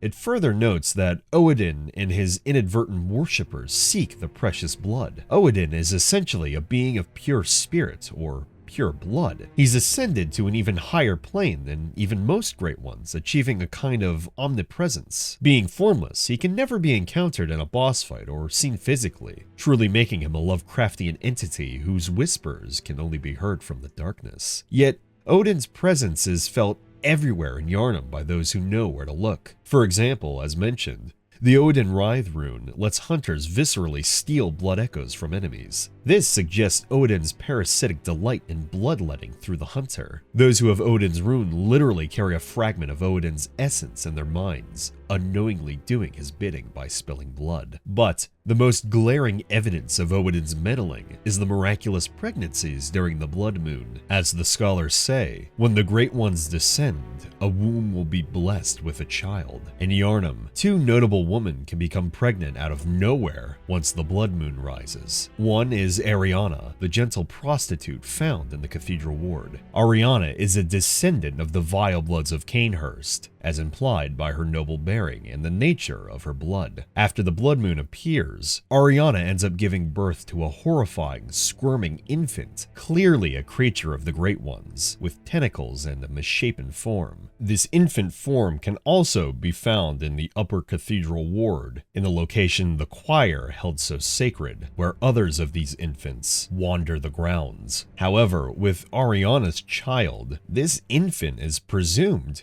to be Oedon's, but why? Well, there is one crucial item. One of the third umbilical cords obtained by killing Ariana's abomination of a baby mentions that every Great One loses its child and yearns for a surrogate, and Oedon, the Formless Great One, is no different. To think that it was corrupted blood that began this eldritch liaison. This single quote ties together several points of lore. Oedon longs for a child, just as any Great One does. Oedon impregnated Ariana, and he was able to do so because of corrupted blood. Ariana's blood is described as thick human blood with healing properties, likely tainted with the old blood and possibly the Cainhurst bloodline's corruption. It seems Oedon can only interact through blood. He has no form, only voice, and blood is his medium. Thus, by imbibing Ariana's blood, one might unknowingly facilitate Oedon's influence. Ariana's profession as a blood minister, of sorts, who shares blood with many, could have given Oedon the channel he needed to surreptitiously fertilize her womb. Indeed, Oedon's followers or worshippers don't even realize they serve him. Any who exalt in blood for blood's sake are essentially carrying out Oedon's will. The healing church, which spreads healing blood like a sacrament, may ironically have been spreading Oedon's reach across the city. Oedon's goal, like all Great Ones, is to have a child. The line, "every Great One loses its child," applies to Oedon as well, implying he once had and lost an offspring. Or, by that nature, he cannot sire one successfully. So he seeks surrogates among humans. We see it with Ariana, and we infer it with Queen Yharnam. The Pthumerian Queen Yharnam gave birth to Murgo, with Oedon likely as the father. Murgo was lost, stillborn in reality, continuing the tragic pattern. Hundreds of years later, maybe even 1,000, who's to say, Oedon tries again with Ariana, and that too ends in tragedy, as her child is either killed by the player or dies shortly after birth. The loss of Oedon's offspring is essentially inevitable. It seems perhaps due to Oedon's own inability to take form and properly protect them. Even the umbilical cord from Ariana's baby asserts that the liaison was eldritch and begun by corrupted blood. If we refer to the Japanese translation directly, corrupted blood is literally impure blood, or kegare, which in Bloodborne refers to the Cainhurst blood, the vile blood taint, or in Japanese, kegareta ketsuzoku. So it's darkly poetic that Oedon, a Great One who is essentially blood itself, can only spawn a child through impure bloodlines, and even then, the result is an abomination fated to die. Another intriguing aspect of Oedon is the Oedon Chapel and the tomb in front of it. The chapel, which serves as a hub for survivors if the player sends them there, might actually be built on Oedon's direct tomb. In the game, there is a large plaque in front of the chapel that looks like a headstone, and one particular myth in the fanbase is that Oedon's corpse or resting place lies under Cathedral Ward, where the blood was first found. The Pthumerian society worshipped and interacted with Great Ones in their tombs, after all. There's even some people that consider that since Oedon has a tomb in the game, Oedon has possibly even died. So if Oedon died or transcended his need for a body, he might have left remains or just a reverence site. The truth of this, of course, is completely unclear, but it's interesting to consider that the Healing Church built its grandest chapel in the name of Oedon, almost as if acknowledging the power of blood. Additionally, the choir in the upper echelons of the church spoke often of blood saints and forbidden blood, so it could be that Oedon is the source of the old blood, but that, of course, is completely speculative. But regardless, let's take a look at this. Bergenworth's tomb prospectors found the old blood in the depths of the labyrinth, so they also found great ones there. Perhaps in a forgotten cavern they found Odin's blood, or a slumbering Odin's altar. Lawrence took that old blood to heal people, not realizing he was distributing the essence of a great one. So if this is true, this could explain why the blood healing turns people into beasts. It's not just a disease, it's the side effect of channeling a great one's essence improperly. While this theory isn't confirmed outright, we do know Odin is deeply tied to blood, and the beast scourge is tied to blood, so, 1-to-1, so many fans easily draw a connection. While this theory isn't confirmed outright, we do know Odin is deeply tied to blood, and the beast scourge is also tied to blood. So, there's a comparison there. But even without that theory, Odin's fingerprints are all over Yharnam's calamities. The scourge of beasts might partly be attributed to Odin's intervention. Consider this: the Mensis ritual made the plague worse, right? But why does blood ministration lead to beastly transformation in the first place? The Healing Church believed the old blood was a gift from the gods, the Great Ones, and if that blood of the gods is actually the blood of Odin, then every infusion is a silent pact with Odin himself. The more Yharnamites use the blood, the more beastly and delirious they become, intoxicated with its sickly sweet smell. So perhaps this all reflects on Odin's growing influence, or the inherent corruptive nature of a Great One's blood on human bodies. It's no coincidence that Gascoigne, upon going too far with the blood, loses himself entirely to a beastly form, or that the blood-starved beast was likely a former clergy who overindulged. Odin desiring more offspring or more presence could be driving people to bloodlust and thus to beasthood, which then prompts more hunting and more bloodshed in a vicious circle. There's also an interesting parallel in names. Odin bears resemblance to Odin, the Norse god, and also the word Odion or odium, a place of voice. The rune description suggests the latter, noting Odin might be a riff on a word meaning music or voice hall, but as a deity influencing a major religion, the church in this case, and demanding sacrifices, blood, Odin does feel like a dark god watching from behind the scenes. The blindfolded church servants, like the choir, members who wear blindfold caps, possibly blind themselves to better hear Odin and the Great One's voices. In fact, the term Odin Chapel might have been literal, a chapel where the formless voice could be heard by initiates. We hear from Gehrman directly about ascending to Odin Chapel, as a hint to find the workshop and the relics found within. Gehrman may have been hinting that the secret to the blood and a cord lay in Odin's chapel, perhaps implying the umbilical cord in the workshop was tied to Odin's lost child in some way. While concrete answers about Odin are scarce, one can deduce his significance by the narrative weight of his actions. He's likely the father of Murgo, Yharnam's child, which caused the Mensis nightmare. He's explicitly the father of Ariana's doomed child. He is the unseen patron of blood ministration. If the moon presence is the master of the hunt, Odin could be the unseen master of the scourge, an opposite number in a sense. And intriguingly, the official art book apparently hints that the moon presence might be related to Odin. This potentially means that the two could even be facets of one entity or one's evolution. Of course, this is completely speculative, but the art book caption noted a design similarity. In the end, Odin remains unsolved, and that's likely deliberate. He's the Lovecraftian figure that is never confronted or definitively proven to exist, very much like Lovecraft's god Azathoth, who sits at the center of creation unseen. We see the consequences of Odin's existence: pregnancies, runes, blood crazes, but never the being. If Bloodborne's world continued beyond the game, one could imagine an even greater hunt to deal with Odin himself. But as it stands, the formless Great One lingers in the shadows, very much alive and active even after the night ends. After all, there is no indication we stopped Odin's machinations. Perhaps the greatest mystery is whether Yharnam can ever be truly free of Odin's influence. As long as humans seek the precious blood and the Great One yearns for children, Odin will be there, formless and patient, whispering in the blood. In Bloodborne's tapestry of tragedy, Odin is the quiet thread running through it all, unbroken, unyielding, and largely unknown. the doll carries some residual link to Maria. The plain doll in the hunter's dream is one of Bloodborne's most enduring mysteries. She's a lifelike doll created by Gehrman to resemble his beloved student, Lady Maria. At first, the doll seems to be just that, an inanimate doll given life by the dream to assist hunters. However, various subtle clues suggest that the doll possesses more than just a superficial resemblance to Maria. She may in fact harbor an echo or residual essence of Lady Maria within her. While the doll is not literally Maria, she has her own gentle personality distinct from Maria's fiercer one. There does appear to be a metaphysical link tying the two.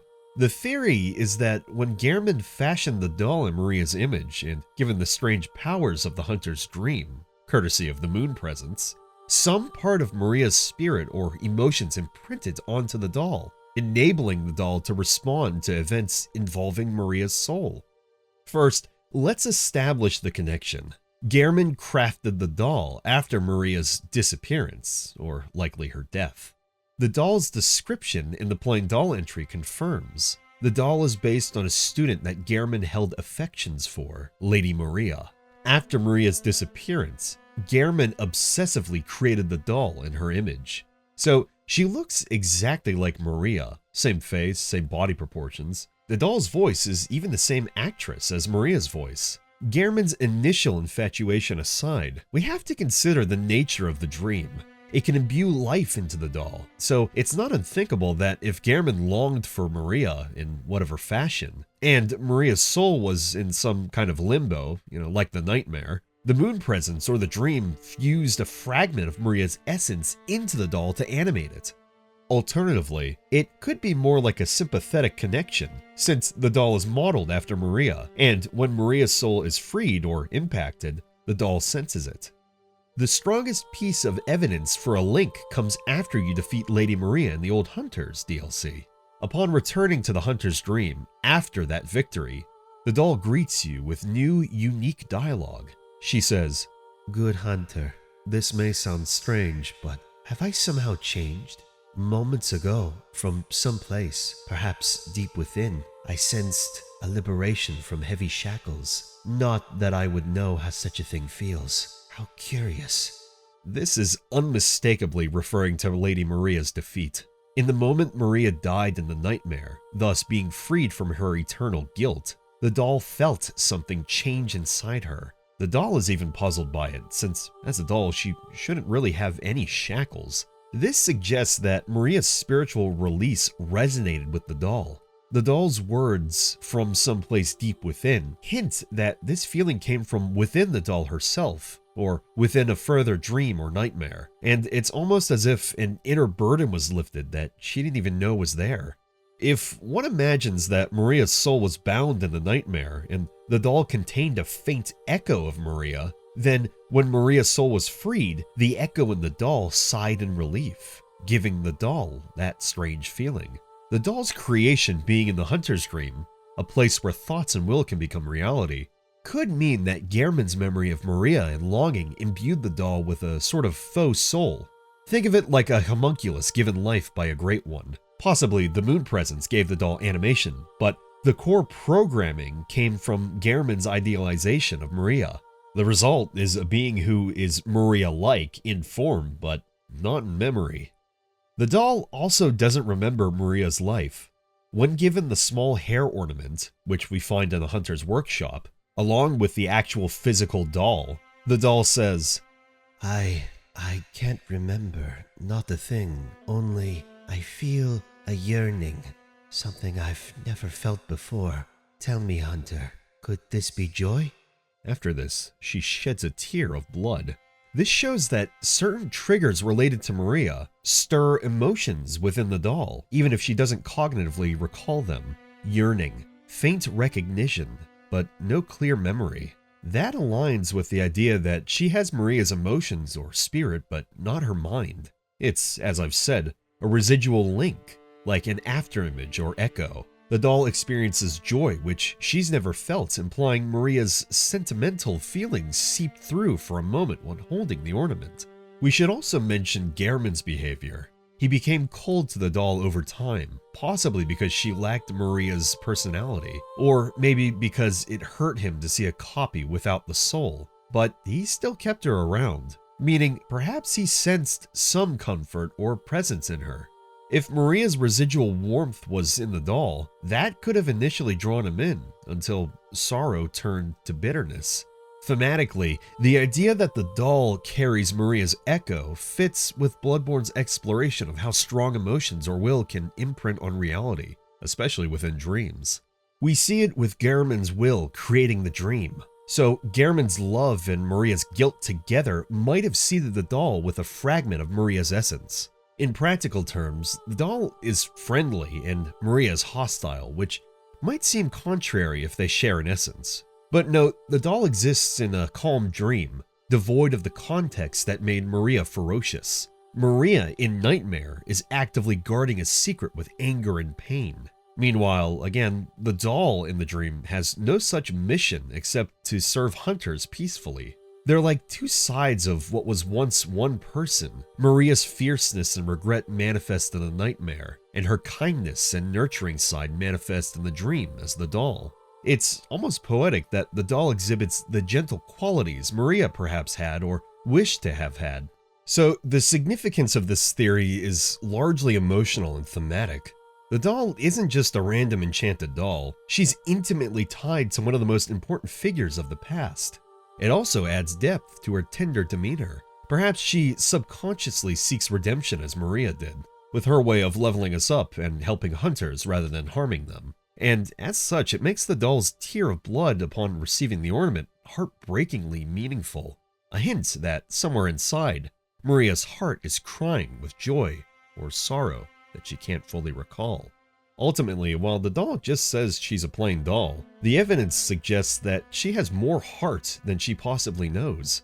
Additionally, when we get the ending to become an infant great one, the doll picks us up and tries to warm us. It's speculative, but one might imagine that with the nightmare over and Gehrman gone, the doll, with Maria's residual soul now unchained by Maria's release, might become more than just a doll. Maybe a motherly guardian with genuine feeling. In any case, the resonance of Maria in the doll adds a layer of tragic beauty to the hunter's dream, making every interaction with the doll hint at a story just beyond. A once human huntress whose memory endures in the most unexpected of forms, offering you comfort by lamplight in a cold world. Rom conceals the true world.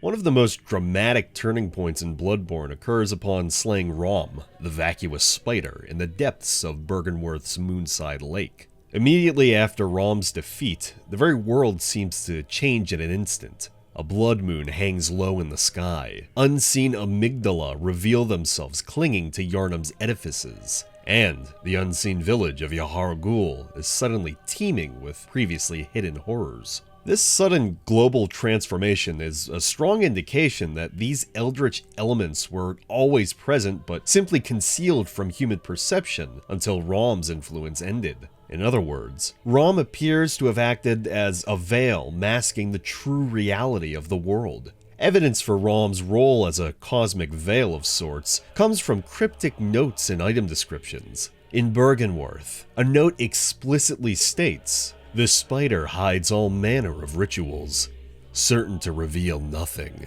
for true enlightenment need not be shared." This is understood to refer to Rom, the Byrgenwerth spider, hiding rituals and secrets. Another note found near the tomb of Oedon laments, "The Byrgenwerth spider hides all manner of rituals and keeps our lost master from us. A terrible shame. It makes my head shudder uncontrollably." These writings suggest Rom was deliberately placed or used to hide knowledge and even keep someone, perhaps Master Willem or Lawrence, out of reach. Rather than actively altering the world, Rom was blocking humanity's perception of it. And indeed, the official Bloodborne bestiary lore confirms. Rom controls the barrier that prevents normal humans from seeing the true horrors around them, such as the lesser amygdala crawling around Cathedral Ward. Rom herself was actually once human. She was a Byrgenwerth scholar who transcended into a kin, a sort of a pseudo-great one. And it's implied this transformation was orchestrated to serve as a vacuous, non-thinking vessel maintaining a grand illusion. The descriptor vacuous means empty or lacking thought. Rom's title as Vacuous Spider suggests she isn't an active mastermind, but rather a passive pillar upholding the fabric of a false reality. In practical terms, Rom's presence kept the more sanity-shattering aspects of the world invisible to ordinary people. As long as Rom lived, the Red Moon did not descend and creatures like the amygdala were hidden from the naked eye. However, the moment Rom dies, the illusion shatters. The Blood Moon appears instantaneously, and all the previously cloaked rituals and beings become apparent. Yahar Ghul's grotesque rituals, the Mensis cult's activities, were hiding in plain sight behind Rom's veil, and are abruptly unveiled. Even the player, upon victory, is given the cryptic message, Ritual Secret Broken. Seek the Nightmare Newborn. We also, upon breaking this ritual, see Queen Yharnam. All of these signs point to Rom having masked the existence of the Mensis ritual, this ritual being the attempt to call forth Murgo, the infant Great One, and other eldritch truths, rather than outright preventing them from happening. The rituals were ongoing behind the scenes, and Rom was simply keeping us blissfully ignorant. In this way, this portrays Rom as a kind of guardian set by Master Willem, to protect the world from knowledge that could trigger mass hysteria, or worse. Willem's philosophy, of course, was, "We are born of the blood, made men by the blood, undone by the blood. Our eyes are yet to open." He sought insight and eyes on the inside, but also seemed to fear reckless exposure to the eldritch. It's possible Willem sanctioned Rom's ascension, possibly even with Koss's help. As we note here, Mikolash's line, "As you once did for the vacuous Rom, grant us eyes, grant us eyes." With this, they created a buffer between humanity and the cosmic horrors. Rom's success in this role is evident in how thoroughly the base reality was kept mundane prior to the spider's death. Only hunters with high insight or special circumstances could perceive hints of the truth. But, by and large, Rom's concealment was so effective that normal Yharnamites merely continued their daily lives and nightly hunts, unaware of looming Great Ones or the full scope of the Church's hidden rituals. Another layer to this is the theory that Rom was specifically hiding the School of Mensis ritual, with preventing the Mensis scholars from contacting Murgo. And truthfully, the Mensis ritual does require the Blood Moon, and until Rom is killed, the Blood Moon is held back. Once Rom is gone, the Mensis ritual progresses to its climax. It's plausible Rom's barrier was created by Byrgenwerth to thwart Mensis's efforts. However, the scale of the change after Rom's death, that being affecting the entire world and revealing all manner of eldritch phenomena everywhere, not just in Mensis's area, supports a broader interpretation. Possibly even that Rom was concealing an entire layer of reality from everyone. This means the twisted sky and visible Great Ones weren't caused by Rom's death, so much as revealed by it. In essence, Rom did not conjure the Blood Moon, she merely held the natural, albeit horrifying, course of events at bay. And, once she fell, the night's true form bloomed like a blood-soaked flower. And, while these theories may be very concrete, we can only wonder if Rom's hidden veil could have been out of spite or to prevent Mensis from completing their ritual. There are still unanswered questions here that only those privy to the eldritch truth would know, besides we hunters only finding small clues during our journey. But, in summary, the theory that Rom conceals the true world holds substantial weight in Bloodborne's lore. Through notes and the sudden unveiling of Yharnam's eldritch side, we see that Rom acted as a cosmic censor, hiding convenient or dangerous truths from mortal eyes. It's also to wonder, how long has this been going on? Surely the natural world as it is wasn't always so. It might even be plausible that before or after Old Yharnam's burning was the truth of the world fully hidden.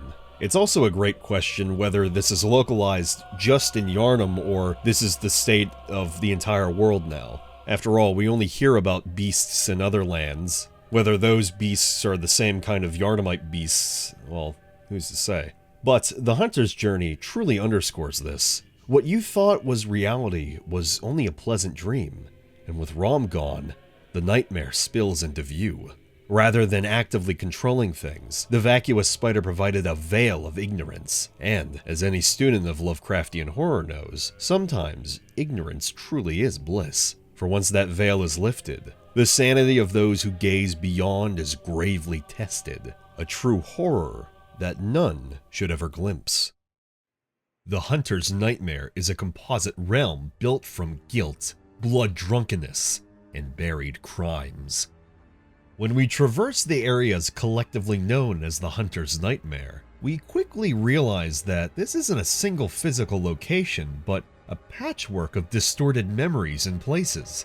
Unlike the consistent geography of Yharnam, the nightmare warps and stitches together different locales. A twisted version of the cathedral ward where beasts and old hunters war eternally, a nightmarish research hall, and the fishing hamlet from a distant coastal region. So, just how do all these disparate areas connect? The Hunter's Nightmare is not a literal place, but a metaphysical realm created from the sins, guilt, and blood-drunk madness of the hunters who partook in atrocities. It's, as I said, a composite realm, a manufactured purgatory that pieces together the sites of the hunters' crimes. Essentially, it's a cursed dream born from a curse, the curse of Kos, and the weight of the hunter's own wrongdoing. Key evidence for this interpretation comes from item descriptions and environmental storytelling. The item Eye of a Blood-Drunk Hunter, which appears in the hunter's dream and is our key to entering the DLC, states, "The eye of a blood-drunk hunter.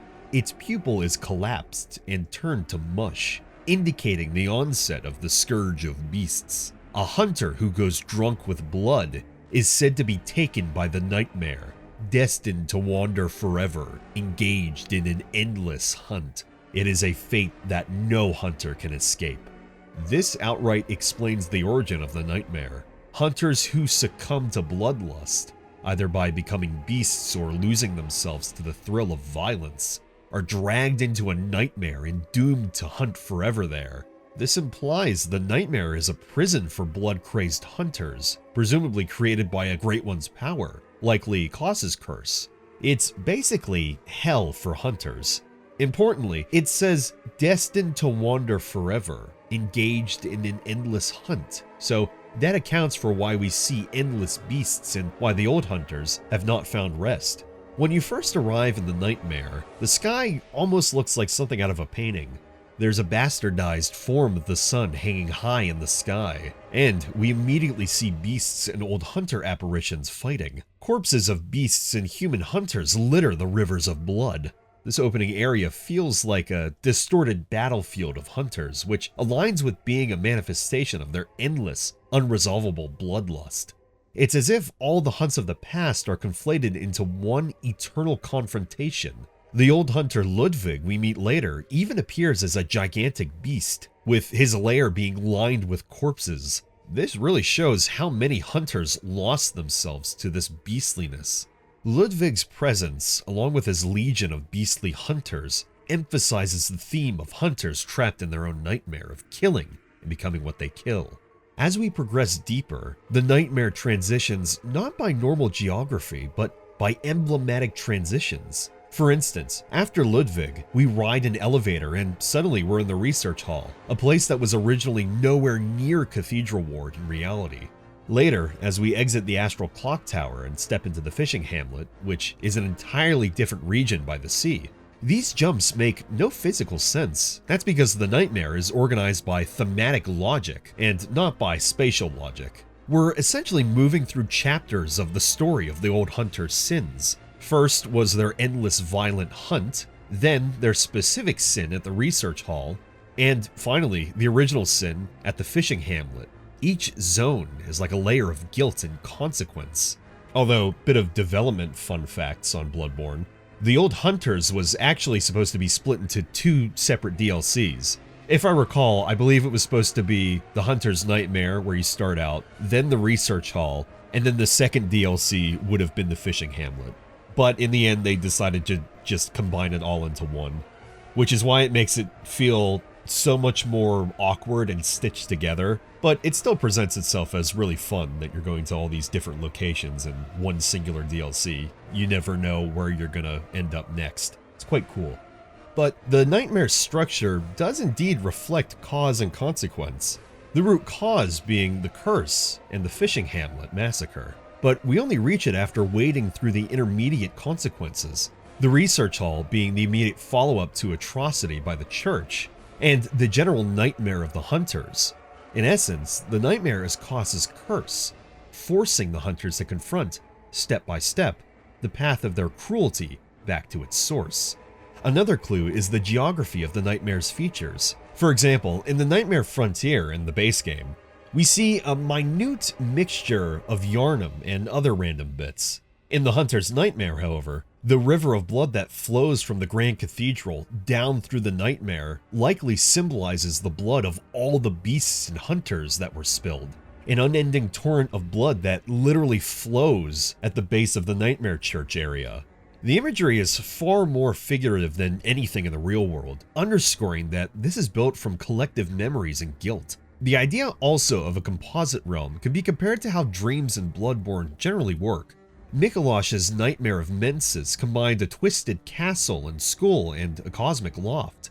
But it's not a real place, it's built of Mensis's collective mind and Murgo's presence. The Hunter's Nightmare is similarly a dream, but whose dream? It could be Cos's dream, or curse, filled with the Hunter's minds, or it could be the Hunter's own shared nightmare, shaped by Cos's curse. Or perhaps it's even a bit of both. It definitely isn't one person's dream, though. It's a communal purgatory. The blood drunk notion also ties to guilt, because going blood drunk is almost like indulging in sin. These hunters are enjoying the slaughter too much. The nightmare itself punishes that. One might notice that Eileen, who was not blood drunk, at least so long as you finish her quest line, but she never appears in the nightmare at all, even if she goes mad and you fail her quest line. However, Ludwig, who probably went insane warring with beasts, is there as a monster. Given all these points, it's well supported that the Hunter's Nightmare is indeed a composite nightmare forged by the collective guilt and bloodthirst of the old hunters, and it's all architected by Cos's curse. It doesn't adhere to normal space-time, mixing different locales that are symbolically linked by the narrative of the hunter's misdeeds. Additionally, it also serves a dual purpose: punishment for the hunters, and a memorial that keeps the buried crimes from ever truly being forgotten. In a way, until a hunter comes to face these crimes and makes amends, the nightmare ensures the truth lives on, carved in dream blood. So this makes the Hunter's Nightmare more of a moral landscape, a psychic prison born of wrongdoing. By understanding it as such, our journey becomes not just a random gauntlet, but a deliberate uncovering of a suppressed history, and a final act of penance to free those trapped within it.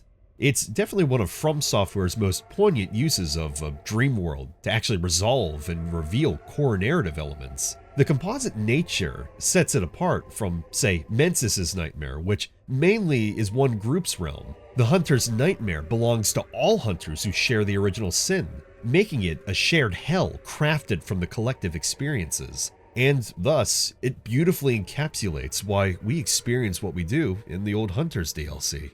The sins of hunters and the curse of Cos. The Mensis Ritual and Murgo, Nightmare Newborn.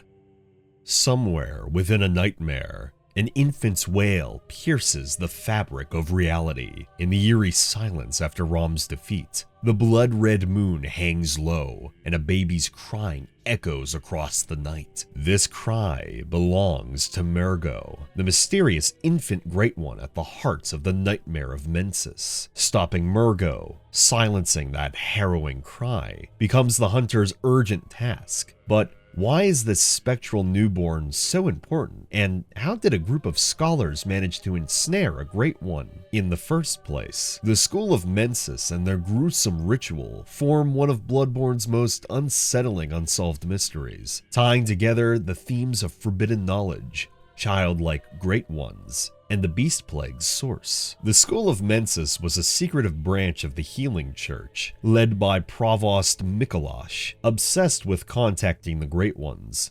The School of Mensis conducted a dread ritual in the hidden village of Yharnam. The player uncovers the aftermath: heaps of corpses draped in ritual cloth, grotesque amalgam corpses like the one reborn, ashes and sand all around, and bizarre snatching creatures roaming the unseen streets. A direct note spells out our goal: nightmarish rituals crave a newborn. Find one and silence its harrowing cry. Mensis indeed craved a newborn great one, and they got one. Through means not fully explained, Mikolash's students managed to call Murgo, the infant of a great one, into their fold. A crucial clue comes from one of the umbilical cords, stating that every great one loses its child and then yearns for a surrogate. This cord granted Mensis audience with Murgo, but resulted in the stillbirth of their brains. Mensis apparently obtained a great one's umbilical cord and used it in a ritual to beckon Murgo's presence. The result was only partial success. They contacted the Great One infant, but it dragged them all into a nightmare realm and obliterated their minds. This, for one thing, is why we find them all as corpses right after defeating the One Reborn. With these actions, Mikolash and his compatriots became trapped in the nightmare of Mensis, a dream world built from their consciousness, where they endlessly await an audience with their elusive god. When the hunter enters the nightmare of Mensis, we intrude upon this awful success. Mikolash, alive, or at least active, within the nightmare, raves like a mad prophet through his metal cage helmet. He famously says, Cos, or some say Cosm, do you hear our prayers? With this and many of the other phrases he says throughout his fight, he implores the cosmos to grant him wisdom, to line his brain with eyes. These ravings tie Mensis to Byrgenwerth's philosophy, this being seeking eyes on the inside for enlightenment, and, curiously, to Kos. But the true center of this nightmare is Murgo, an invisible baby cradled by a monstrous wet nurse. The player ascends a gothic tower in an alien realm, the Nightmare's Loft, to find Murgo's wet nurse, a towering great one with skeletal wings and multiple arms holding curved blades. This being isn't the baby, but rather its guardian. The baby itself is formless. We only hear its distressing cries. When the wet nurse is defeated in battle, the infant's crying slowly fades, as the baby is seemingly put back to rest. The player is greeted with the on-screen message, "Nightmare slain," notably different from the usual prey slaughtered. We haven't killed a beast or a kin. We put to end a nightmare. In lore terms, this means Murgo, the infant Great One, is either deceased or at least pacified, thus ending the Mensis ritual for good. But why did we ever need to kill Murgo? The game provides hints that as long as the Mensis ritual continued, the scourge of beasts would worsen. One note in Yharnam warns, "The Mensis ritual must be stopped, lest we all become beasts." Indeed. Once Rom's illusion was dispelled and the blood moon became visible, the beast plague intensified throughout Yharnam. The School of Mensis had effectively ripped open the veil separating our world from the Great Ones, and humanity was warping faster into the beasts under the Scarlet Moon's influence. By silencing Murgo, ending that drawn-out cosmic childbirth, the hunter halts whatever metaphysical effect was accelerating the plague. In a way, it's kind of a poetic solution. A hunter of beasts finding that the real beast to be put down was an innocent-sounding baby, and yet Murgo is not entirely innocent in form. They're an unnatural progeny whose mere existence warps reality. But once Murgo's cry ceases, the blood moon vanishes, and dawn finally breaks soon after. We also receive the third umbilical cord from Murgo's wet nurse as a grim trophy, a literal piece of a Great One infant that Mensis used to call the nightmare. The crisis is over, for now. The story of Murgo is tangled with another tragic figure, Queen Yharnam, the Thumerian monarch. Throughout our journey, we glimpse a veiled woman in a blood-stained wedding dress. This pale woman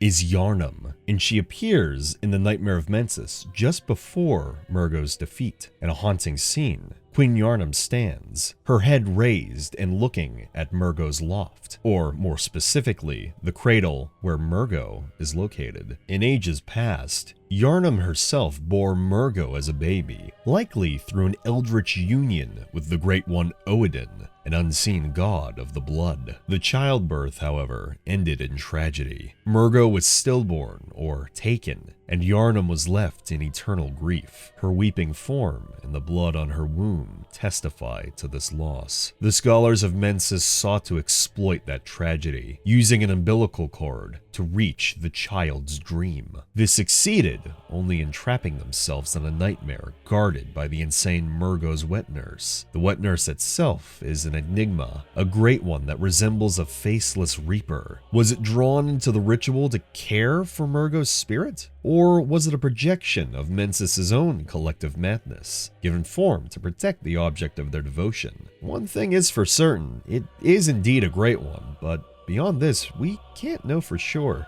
What we do know is that Murgo never left the nightmare, and perhaps because they could never exist outside of it. Even Mikolash seems to realize, at the moment of his defeat, that his grand cosmic quest is a failure. Now I'm waking up! I'll forget everything! In the end, Mensis did not ascend to live among the Great Ones. Instead, they paid with their sanity. The stillbirth of their brains line is literal. The Mensis scholars' minds were all but destroyed in the real world. Also worth noting, the brain of Mensis, a gigantic brain covered in eyes, also manifests in the nightmare. Possibly the remains of their failed attempt to elevate their brains to godhood, now a mad, pulsing organ we can even slay. But, failure or not, we can make contact with the brain of Mensis. And with Great Ones being sympathetic in nature, the brain even gives us a rune. But regardless of all this, the symbolism here is pretty rich. Mensis reached for knowledge meant for gods, and instead of enlightenment, they got a literal monstrosity of a brain, and an eternal nightmare of torture. But all that being said, Murgo's story resonates with the larger theme of Great Ones and their lost children. After all, it's said that every Great One loses its child and then yearns for a surrogate. This recurring line in the lore applies to Murgo and Yharnam. Murgo was lost, and in the nightmare, Yharnam's presence lingers, as if still yearning to hold her baby. By granting Murgo release, a kind of a mercy killing, the hunter perhaps also grants Yharnam a measure of peace. Yet, how cruel that our salvation of Yharnam involves killing or pacifying a newborn Great One. This moral complexity is really what makes Murgo's fate an unresolved ache in the lore. We did what had to be done to end the nightmare, but we'll never know what Murgo truly was or what sort of life Murgo might have had as a Great One child. All that remains is a faint cry on the wind, silenced at last, and the somber gratitude of a bereaved mother. The Mensis ritual stands as a cautionary tale. In Bloodborne, humans who try to grasp the divine often invite horror and ruin. Its unsolved pieces, the exact mechanics of the ritual, the nature of the wet nurse, the precise relationship between Oedon, Yharnam, and Murgo keep lore enthusiasts, such as ourselves, debating to this day. But one thing is clear for certain. Ending Murgo's nightmare is the linchpin that allows the hunt to end. The newborn Great One was the nexus of the curse, and When it's gone, the Red Moon era closes. Nightmare slain, dawn ascends. The research hall was a prototype stage of the church's ascension experiments. Deep within the Nightmares version of the Healing Church's archives, we find the eerie research hall, a multi-story hospital ward filled with moaning, distorted patients whose heads have bloated to monstrous size. This area, introduced in the Old Hunters DLC, provides critical insight into the Healing Church's early experiments. What we explore here is that the research hall represents a prototype or early phase of the Healing Church's grand project to elevate humans to a higher plane and to ascend or commune with great ones. In other words, what went on in the research hall was a precursor to later, more refined experiments like those in the choir's orphanage and the school of Mensis. It was a secret testing ground for methods of inducing insight and evolving humans, experiments which achieved mixed, often gruesome results and were eventually abandoned or evolved into new forms by the church. So let's break down what we see and know in the research hall. The environment is that of a clandestine clinic or laboratory. There's operating tables, dripping fluids, and strange apparatus abound. Many patients are strapped to chairs or beds, babbling about the sticky sound and asking for brain fluid. This immediately tells us the church was performing medical experiments related to the brain and eyes. The patients in the hall were also once human. Specifically, many were likely volunteers or victims from the church's own flock. For example, Saint Adeline was a blood saint of the Healing Church who became a patient here. The blood saints were women who donated their special blood for healing, meaning Adeline had a role in the church and was likely a true believer. However, she ended up bound and mutated in the hall. This suggests the church possibly promised certain loyalists enlightenment or some higher purpose, only to use them as guinea pigs. So the idea here is that by enlarging the brain and filling it with fluid, they hope to grow eyes internally. That is to say, metaphorical eyes that grant insight, just as Master Willem famously sought. One of the informative items here is the brain fluid's description. It states that, in the early days of the Healing Church, the Great Ones were linked to the ocean, and so the cerebral patients would imbibe water and listen for the howl of the sea. Brain fluid writhed inside the head, the initial makings of internal eyes. The evidence here is quite huge. It explicitly calls these experiments the early days of the Healing Church, so it confirms that these patients are proto-choir in that they believed the Great Ones, like Kos, were linked to water, so they tried water infusion in heads to grow eyes. This also directly parallels what we know the later choir did differently. They used blood in communion with Ebrietas or Ebrietas. And there was also the orphanage children who have kin-like features. The experiments in the hall, thus, were a first attempt to force evolution via artificial means. There's also the line of the initial makings of internal eyes. This part implies they did succeed, at least in creating the start of something. The patients' brains are undulating, but it doesn't seem these folks achieved true Great One insight. Instead, they became almost vegetative or single-minded, fixated on sensations. Little few of them are harmless, often just gurgling, though most of them are quite aggressive if disturbed, flailing or vomiting chemicals.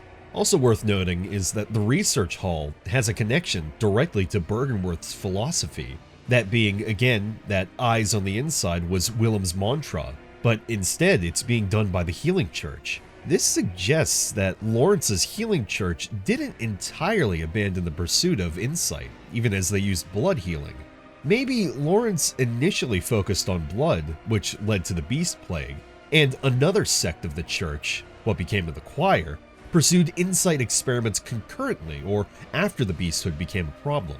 The research hall may well be the work of the choir's precursor, likely members of Lawrence's inner circle who still follow Willem's teachings in their own way, trying to get humanity closer to the Great Ones through the brain and sense enhancements rather than just pure blood. Past all of this, we encounter one of my favorite bosses in Bloodborne, the Living Failures. The name here says it all. These large, doughy figures who can call cosmic energy appear to be the end result of some patients, possibly even multiple patients merged or grown to giant size, reaching for the cosmos. They call down a meteor-like celestial call attack, similar to a Great One's power. This implies these were attempts to create a celestial emissary of sorts, like how we find the celestial emissary in the Upper Cathedral Ward. In that case, it suggests the choir made contact. The Living Failures, however, might be a previous generation and almost success in a way. They tried making contact to the stars, but they ultimately failed, and at this point they're mindless. The fact as well that they're plural, and we see several in the fight, might indicate numerous patients were pushed to this stage, but ultimately failed. The boss fight being right before the astral clock tower as well also indicates that Maria was effectively standing guard in front of a literal heap of failures. Again, something she presumably felt shame about. It's also worth noting, the reason these are one of my favorite bosses in Bloodborne is because of their theme. It's this immensely bombastic score that ties in the supposed holiness of the church and attempting to reach the cosmos. It was a failure, but it did result in some success with them calling down meteors during the fight. Additionally, and you'll have to search for some videos on YouTube about this as my Latin is abysmal, but in Bloodborne, all of the lyrics sung are genuine Latin. Actually, Dark Souls fun fact, in Dark Souls 2, all of the Latin is completely fake. Any of the lyrics you hear are stitched together and don't mean anything. This is particularly evident in Sir Lon's fight. I remember an old YouTuber, Hellkite Drake, covering this a long time back when they were still making videos. But back to the point, the lyrics within the Living Failures theme references the stars and water, referencing back to what the entire research hall was trying to do. So this was a bit of a long-winded tangent, but I really love the music in Bloodborne and the Latin that's used within it. Runner-up, by the way, is The One Reborn. Not an incredible fight, but I love his theme and the lyrics. After this video, look up some of the boss themes with Latin lyrics and you'll hear some really cool stuff. So, for that one person that was asking me to do music reviews on the music, well, there you go. But anyway, getting back to things, we were talking about Saint Adeline. Well, during her quest, it culminates in her turning fully into one of those blob heads. Her entire body just disintegrates and she becomes just a talking head after too much fluid is ingested. And for all of this, she rewards you with the Milkweed rune, which essentially invites you to take the form of a luminescent plant man, or cauliflower, the community mainly put it. Yeah, become cauliflower man. But in other words, the product of her ascension attempt is a rune that lets us become kin of the cosmos. And this is really interesting. It means that at least one patient, that being Adeline, did manage to glimpse the truth. It's as if her sacrifice yields a usable result for another, hinting that from these early experiments, the later church could refine the process. Perhaps the choir's luminosity and kin transformations stem from findings here. Moving on, there's also the Black Sky Eye Hunter tool found in the research hall. It's literally a removed eye of a patient that serves as a magic weapon. The description as such states, "A soft eye blessed by a phantasm. They were discovered through Bergenworth's contact with the arcane, but in the end revealed nothing. Deep within the eye lies a vast stretch of dark sky that rumbles with an endless meteor storm. The slightest rub of the tiny orb in the rock will tumble and soar." Another aspect to consider is the actual layout of the research hall. It's no coincidence that it resembles a twisted hospital. It contextualizes how the healing church could covertly do these experiments under the guise of, curing patients. They likely lured the sick in or those wanting to serve into these trials. The presence even of wheelchair doctors shows there were specific staff even assigned to this secret wing. Also, let's consider the chronology of the research hall. It's of course in the nightmare now, meaning it existed in reality once, likely attached to the healing church's upper quarters. But at some point, something happened. Maybe it was shut down or its work moved elsewhere simply. We don't get a direct explanation why it moved or if there was some kind of calamity that happened, or it was moved to the cathedral ward's upper section, the orphanage. But there is a possibility that the failures and the outbreak of patience might have forced the church to seal off the hall. But in the nightmare memory of it, it's alive with patience abound. And in reality, by the time of Bloodborne's events, the hall might just be closed off and no one speaks of it. Another aspect worth wondering on is the presence of Lawrence's skull, and the birth of the Beast Plague could have sidelined the whole experimentation aspect of this. Meaning, when the Beast Scourge hit Yharnam, the church had to focus on that instead of the research hall's experiments. But eventually, at some point, the choir was formed, while Ludwig and others handled the beast problem. So the whole timeline isn't really crystal clear, but the phrasing of early days of the church for the research hall indicates this was happening roughly concurrently or soon after the church's founding, before the choir was formalized. So, in sum, everything in the research hall screams transitional experiment. The patients are called failures and experiments outright. Adeline's outcome is considered a one-off success, maybe, but the entire place is hidden from public eyes. It's indeed a prototype, messy, crude learning stage of the Healing Church. If one were to speak from an in-world perspective, the Healing Church's mission was to ascend humanity to be close to gods. So they tried different methods: blood, which led to beasts, insight, which led to brain damage and failures, and possibly then combining them, with the choir using a Great One and child infants for more stable results. Thus, the research hall stands as a testament to that initial brute force phase of ascension research, filling people's heads with eyes, literally via watery fluids, just to see the cosmos, and it all set the stage for what was to come. In fact, one can argue that without the research hall's lessons, the choir wouldn't have figured out how to create the celestial emissary, or how to commune with Murgo via Mensis Ritual's brain network. It's all a continuum of the same quest for evolution. So, viewing the research hall as a prototype ascension lab absolutely fits perfectly. It contextualizes the Old Hunters DLC's role, showing us the origin of many ideas and the sins of the Healing Church that were buried.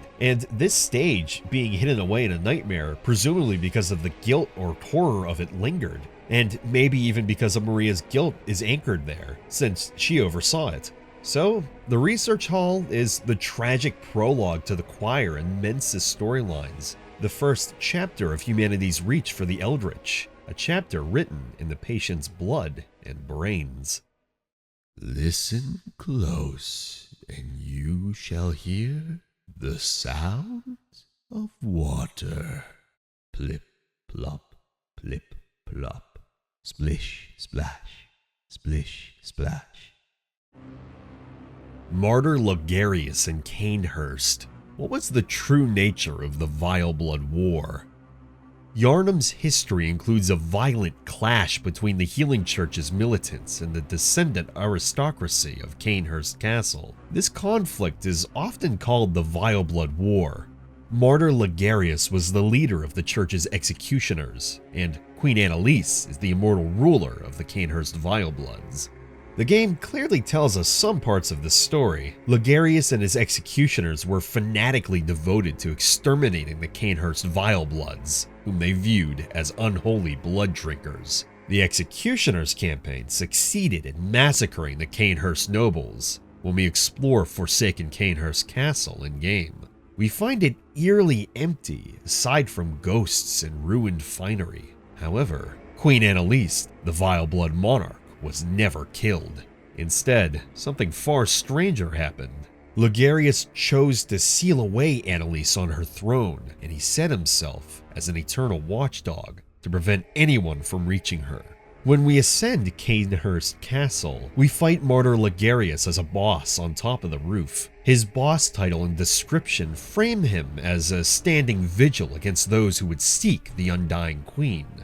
After defeating him, we discover Annalise in a hidden throne room, alive. Logarius has effectively martyred himself to guard Annalise's chamber forever, using a crown of illusions to cloak the path.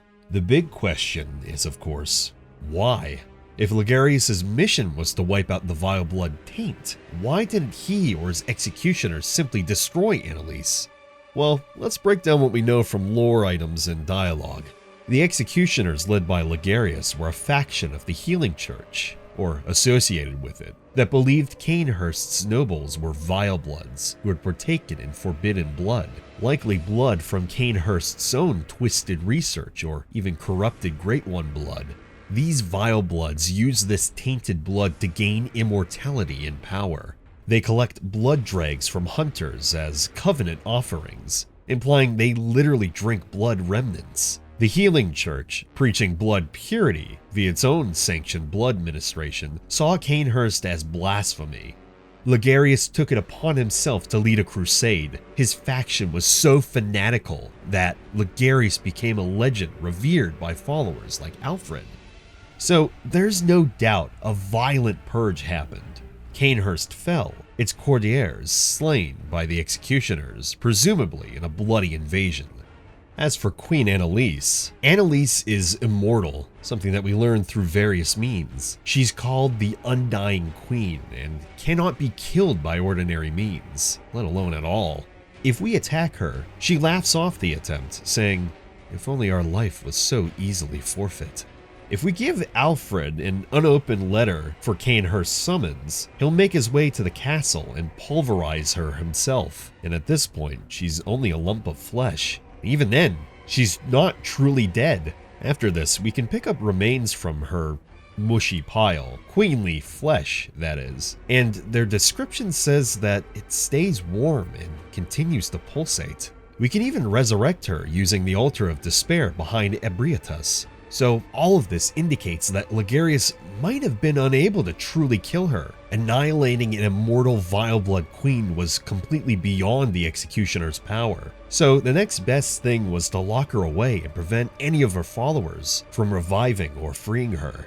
This also includes Logarius's own executioners. This action is directly supported by Logarius even still being there. He sat on her throne room door for long years, becoming a withered mummy over time, all just to guard the secret he discovered in Cainhurst.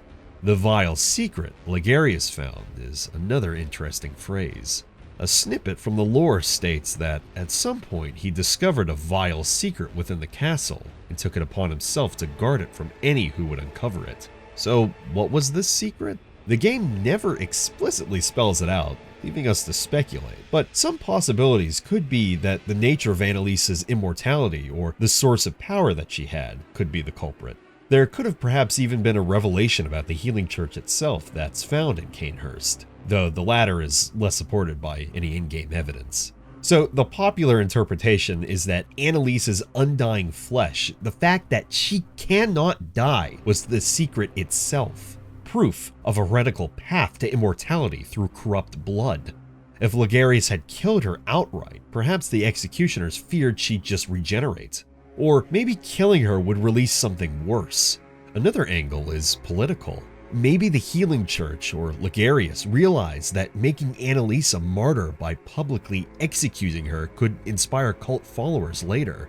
So better to pretend she and Cainhurst disappeared. By hiding her away and erasing Cainhurst from history, the church could quietly bury the scandal.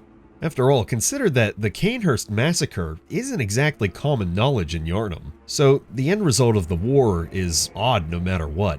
Cainhurst is left in ruins, yet its queen still lives, entombed in her lonely chamber. Logarius' very presence as a ghostly, hostile boss atop the castle and his title, Martyr, tells us he sacrificed himself to lock the queen away, essentially choosing eternal duty over closure.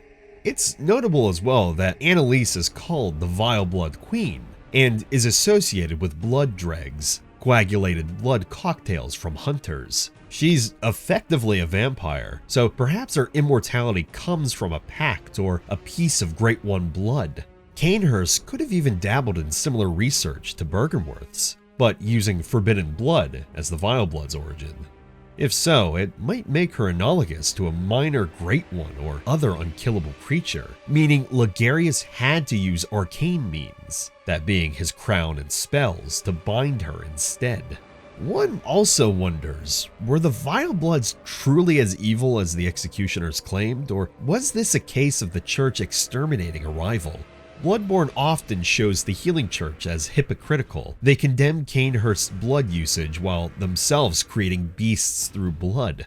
It's possible the executioners became zealots who took the holy war too far, slaughtering Kinehurst not just out of piety, but perhaps envy or fear. Alfred's gleeful hatred when he finally gets to crush Annalise is unsettling. He thanks you for helping him and then literally smears her remains, proclaiming, There, you filthy monstrosity! What good's your immortality now? Try stirring up trouble in this sorry state, all mangled and twisted with every inside on the outside, for all the world to see. This fanaticism suggests the truth may be somewhere in between. Kinehurst's practices were sinister, but the Healing Church's purge was hardly noble either. So, in summary, Annalise's immortality was the true secret of Kinehurst, and why Logarius martyred himself. Annalise still sits on her throne of blood, whispering to us when we kneel to her that we too, the very last on the earth, are the last of the Vile Bloods, as she awaits a possible Vile Blood restoration, if possible. And now that Logarius is dead, and the last executioner, Alfred, kills himself at the end of his quest line, what's there to stop Annalise from continuing her bloody reign as the queen of the Vile Bloods? What did Rom become, and why was she chosen to conceal reality? Of all the beings in Bloodborne, Rom the vacuous spider might be the most deceptively important.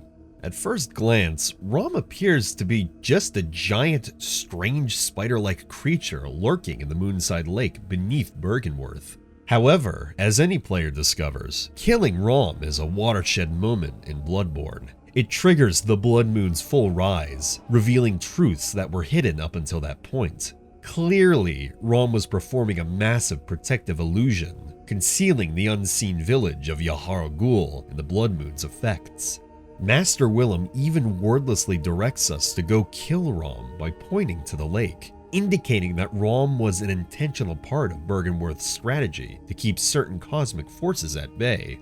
So while we've discussed what Rom's role was in a previous video, the deeper question here is how Rom came to be what exactly she is, and why she alone was chosen or able to serve as this veil.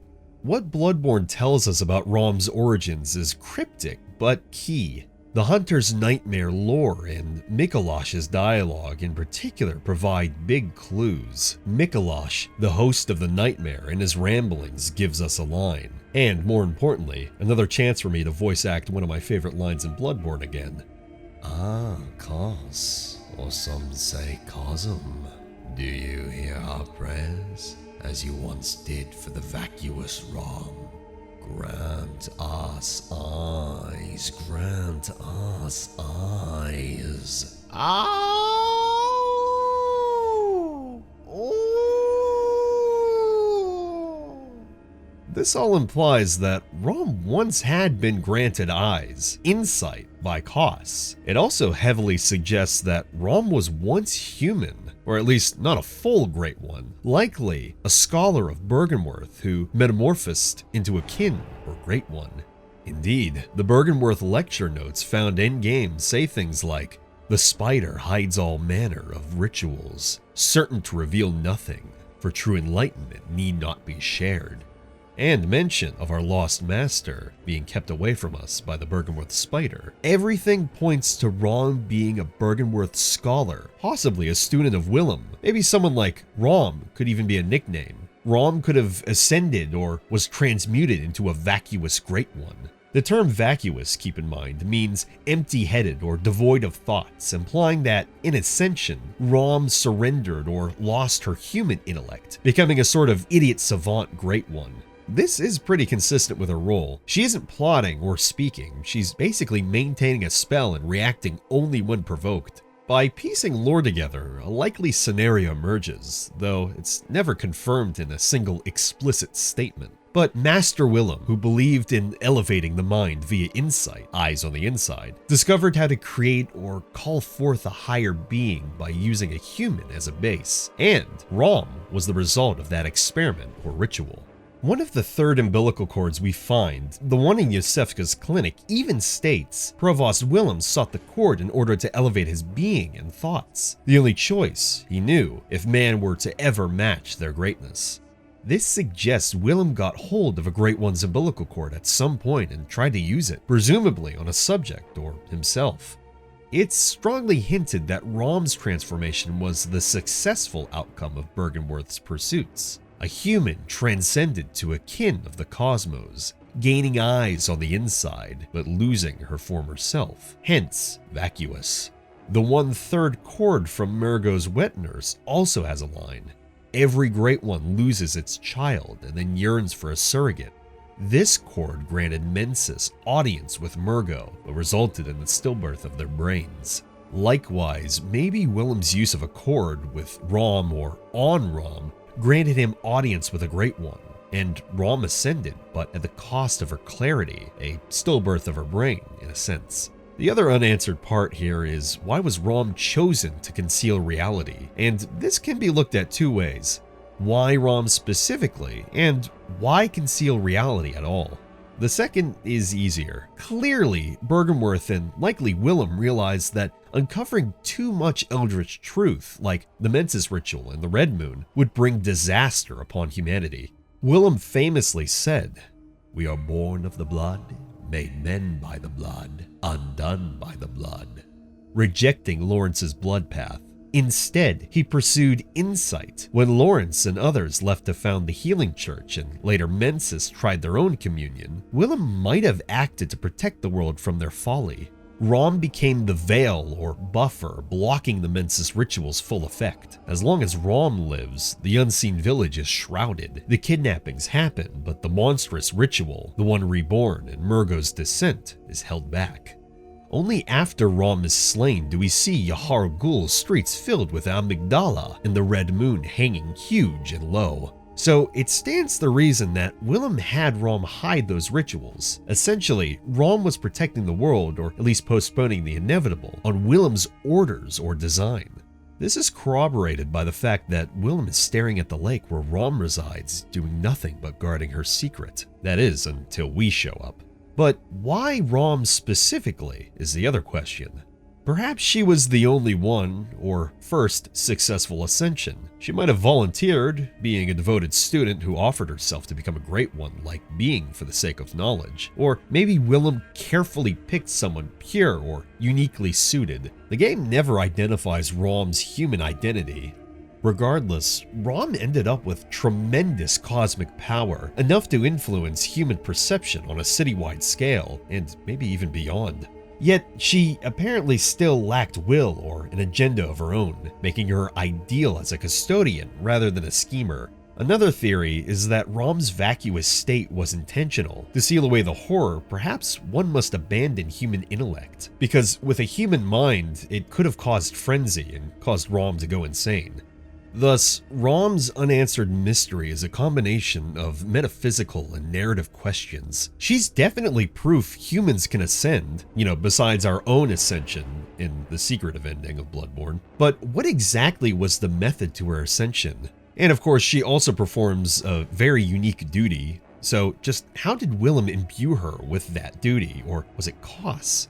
All of this definitely doesn't give us a definitive answer. Instead, Rom's mystery emphasizes that in Bloodborne's world, knowledge can literally shape reality, or at least perception, and sometimes ignorance, being vacuous, is used as a shield.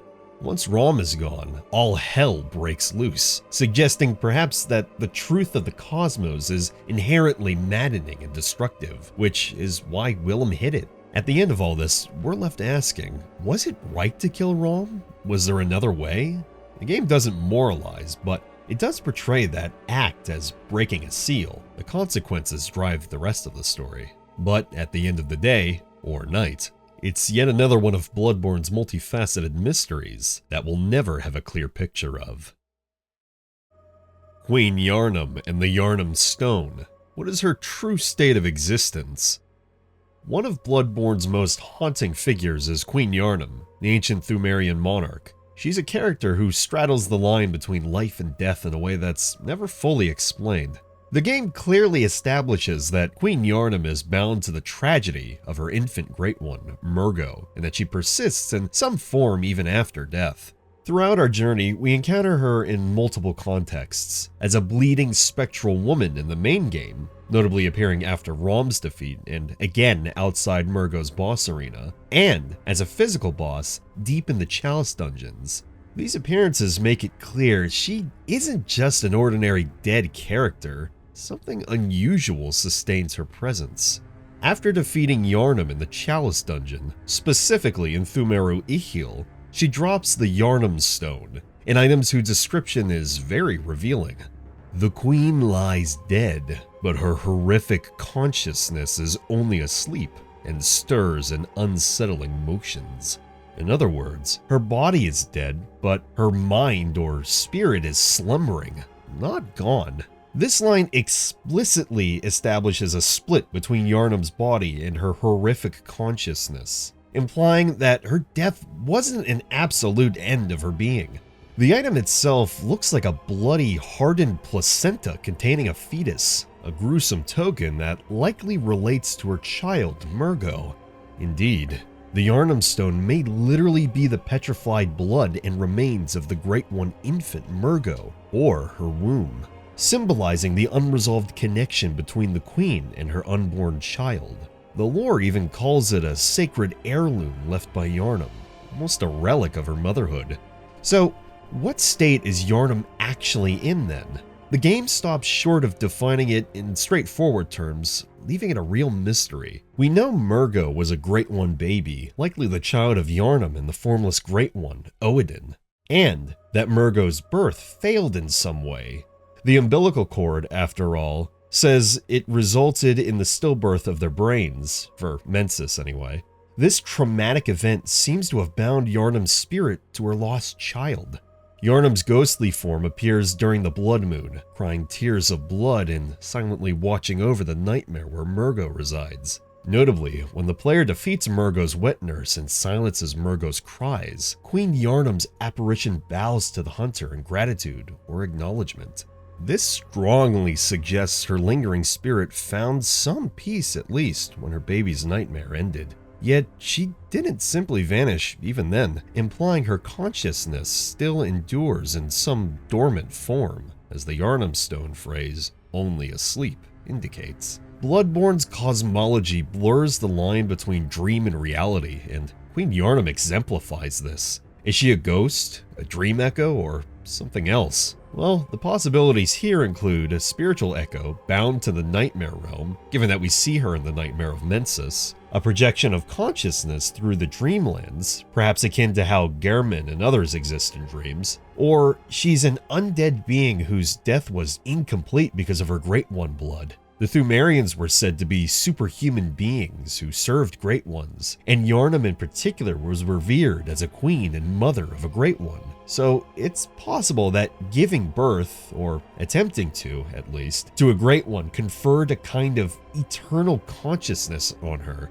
and in this, it, in a way prevented her from having a normal death. The line between life and death is generally unstable in Bloodborne. Consider how Great Ones are reborn or how hunters exist in dreams. So, as such, Yharnam's condition might be another example of that theme. The game never explicitly explains how Yharnam can appear in multiple places, or what horrific consciousness truly entails. So, we're left completely up to speculation. The Chalice dungeons might be partly historical echoes, which could mean the Yharnam we fight in there is a preserved memory or an aspect of her physical form sealed in her tomb. Meanwhile, the crying specter under the blood moon could be her lingering will reaching out in sympathy or agony tied to Murgo. Her title, Blood Queen of the Old Labyrinth, and the fact that Yharnam, the city, is named after her, hint at her clear importance. Yet, fittingly for a character literally veiled in blood, she remains an enigma.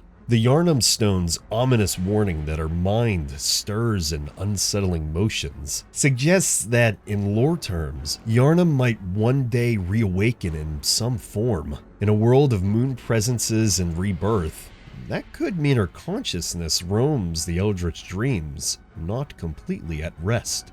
So, the true state of Queen Yharnam, half dead, half alive, dreaming, or haunting, remains a chilling, unanswered question, solidifying her as an eternal fixture of Bloodborne's lore rather than a resolved story. This mystery of a divided being sets the tone for many other unanswered questions, however. It shows how Bloodborne often provides just enough information to fascinate. We know why Yharnam is significant and what happened to her, but the mechanics and final fate are kept in the dark. But such is the way in the dark corners of Yharnam and below.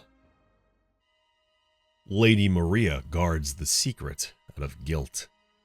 In the lofty astral clock tower at the heart of the hunter's nightmare stands Lady Maria, an elegant but morose hunter who serves as a boss and gatekeeper. Her presence is peculiar. She's clearly an old hunter, yet she is found not in the waking world but in a nightmare, watching over the research hall patients and barring the path to the fishing hamlet's dark truth. The theory here is that Lady Maria is in this role as a form of penance and protective guilt. She's guarding the secret of the fishing hamlet out of profound remorse for the atrocities she participated in. In other words, Maria feels so guilty about the massacre of the hamlet and the torture of its people that, in the nightmare, she's appointed herself, or been appointed by a higher power, as the last barrier preventing outsiders from reaching that forbidden place. She can't bear the thought of that secret being exposed or repeated, and perhaps she feels she deserves to suffer eternally by standing vigil over it. For a moment, let's examine Maria's backstory as gleaned from various sources. We know Lady Maria was one of Gehrman's students, perhaps his favorite, well, definitely his favorite, given the doll. But she also hailed from Cainhurst lineage, distantly related to Queen Annalise, which is evidenced by her use of the rakuyo and her blood arts. However, unlike many Cainhurst, she apparently despised her blood arts, and instead she simply favored her blade. This aversion to blood might partly explain her horror at what happened in the hamlet and research hall. She wasn't a sadist. She was likely an idealistic young hunter who couldn't stomach what the old hunters, under the Byrgenwerth scholars, ended up doing in pursuit of knowledge. Speaking of Byrgenwerth, there's also the Fishing Hamlet Massacre. At some point, it seems the Byrgenwerth scholars discovered the existence of Kos, a great one found in a coastal village where the inhabitants were fish-like and had mysterious parasitic abilities from Kos's carcass. Allegedly, or that could just be a nightmare manifestation, who's to say. Gehrman and a cadre of hunters, Maria included, were sent there. They slaughtered the villagers there and cut open Kos's corpse. The event was heinous. The hunters essentially committed genocide and defiled a god. The hamlet's survivors, as such, casted a curse. Curse the fiends, their children too. A line you can actually hear one of the villagers groan in-game. That curse manifested as the hunter's nightmare. Now, importantly, Maria was deeply affected by this. The lore, via the rakuyo description, tells us that she could not bear to handle her weapon anymore after what she did. Indeed, Maria abandoned her rakuyo. She threw it down a well in the fishing hamlet, which, in the nightmare, you can find and retrieve. The fact that her weapon lies literally at the bottom of a well in the cursed village is potent symbolism, if anything. Maria tried to throw away her past, discarding the very tool of killing she had used out of disgust and guilt. It's even implied she might have killed herself afterwards as well, but if not by her own hand, Maria did die at some point, because at this point she only lives in the nightmare and not in the waking world. Now, for her nightmare role, Maria appears seated, seemingly lifeless in the astral clock tower. Notably, she's the only friendly face to the research hall patients. One of the patients in the hall, Adeline, mistakes the player for Lady Maria when they approach. Adeline calls out for Lady Maria's help to give her brain fluid, suggesting Maria acted as a caretaker or at least a comforting presence to these warped patients. Unlike the sadistic other attendants, Maria might have been a gentler soul who actually gave them pity. This aligns with her character of being unable to stomach cruelty. So Maria's guilt perhaps drove her to tend to the very people they harmed, that being the patients who were victims of the church's experiments, an offshoot of the pursuit of eyes akin to what happened at the Hamlet. The research hall is full of those heads, swelled, seeking internal eyes, basically another atrocity that Maria was around for. So in the nightmare, Maria is positioned as the guardian of two things: the failed experiments in the research hall, and beyond her, the Hamlet's secret. Her boss room is literally the astral clock tower, which is a gateway. When you defeat her, you gain the celestial dial, an item that, when used on the giant clock face, opens the way to the fishing hamlet nightmare. The point here, though, is that Maria is the final obstacle keeping anyone from reaching Koss's corpse and learning the truth of the old hunter's sin. But during the boss fight introduction, if you approach Maria's seemingly dead body, she springs to life and says one of Bloodborne's most memorable lines. "A corpse should be left well alone. Oh, I know very well how the secrets beckon so sweetly. Only an honest death will cure you now, liberate you from your wild curiosity." And then in that scene as well, when she pulls apart her rakuyo, shatters your ears with that sound. Why is that sound so loud? It does not need to be that loud. This is extremely telling, and also a bit of a double entendre. She calls herself a corpse, indicating she knows she's dead, or should be. But this is also a reference to the corpse of Koss. But she also implores the hunter not to seek the secrets, saying they beckon but should be left alone. She's effectively saying that the only thing that can free the hunter, perhaps from the nightmare or the curse, is a true death, implying that pursuing this path, learning the truth of the fishing hamlet, is a curse in of itself. So she'll give you an honest death to free you from curiosity. This dialogue drips with her protective intention. She's trying to stop you from doing exactly what she and her compatriots did, seeking forbidden knowledge and power at terrible cost. It also shows her self-awareness and guilt. She's basically reluctant to kill you, but sees it as a mercy compared to the horror ahead. She also has unused and cut dialogue that was found by Lance McDonald. So if you haven't heard it, I'll go ahead and play that section here. Good hunter, lost in a nightmare. What did you think of that beastly legend and those ailing wards of the church? I know what you did to them. It's not your fault. The nightmare held them, and now they are free. But what about you? Have you profited at all?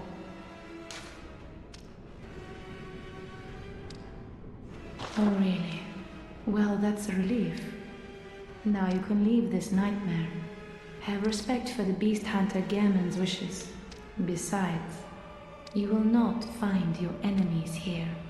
This suggests that, in some version, Maria might have had an option to peacefully let the player go after finishing the research hall, trying to dissuade you from the hamlet.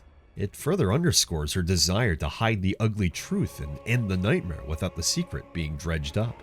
All evidence considered, Maria's stance is that of a guardian, unlike other nightmare bosses who are often more mindless or purely hostile. Maria is tragic. She doesn't want to fight, but she will out of a sense of duty. The lore of her weapon Rakuyo saying she couldn't stomach it anymore implies deep regret. And indeed, when you finally defeat Maria, you almost get a sense of release for her as well. The doll also remarks after Maria's death that she's felt a liberation from heavy shackles. This line strongly indicates that Maria's spirit being put to rest lifted a weight, likely of Maria's own burden of guilt. It's also worth noting Maria's boss music in Arena. The clock tower is quite serene. Her music is somber and not bombastic, at least initially. It paints her as a melancholy figure, not a ravenous beast or a cackling villain. If anything, I get from her music a sense of advanced hunting, like this is somebody who we should respect. But even the blood arts she uses in phases 2 and 3, and setting her own blood on fire, show she's willing to harm herself to fight. And at that point, she's willing to use blood arts that she hated to prevent you from going any further. So it's as if in battle she's sacrificing her ideals in life just to stop you and anyone else. So, to wrap up, this theory perfectly encapsulates what we observe. Lady Maria is the guilt-ridden guardian of a terrible secret, and her actions in the nightmare are driven by an overwhelming sense of responsibility for the past sins. She both punishes herself by remaining there and eventually using her own blood as a weapon, and tries to protect others, that being the patients and even us, from delving further into that sin. Her dual role as penitent and protector make her one of the most layered characters in Bloodborne. In defeating her, the player doesn't just overcome a foe, you also symbolically confront the remorse of the old hunters, and only by curing Maria of her eternal grief through combat mercy can you proceed to cleanse the source of that grief, the Orphan of Kos, and thus end the nightmare curse entirely. Maria's story is a somber reminder that in Bloodborne, the worst monsters often are regret and guilt, and she embodies that fully, sword in hand, at the Astral Clock Tower. The Labyrinth beneath Yharnam. Below the cobbled streets of Yharnam lies a vast, ancient labyrinth, a network of tombs and caves left behind by a civilization that predated the city. In Bloodborne, these are accessed through the Chalice Dungeons, a gameplay feature of procedurally generated dungeons. At least somewhat. Also, this is me directly asking, does anybody else like Chalice Dungeons? I know they can be repetitive and definitely kind of samey, but they're so interesting and cool to just explore. It's just the whole thing. I wish there was more to it. I kind of wish Elden Ring had that with Catacombs maybe. I don't know.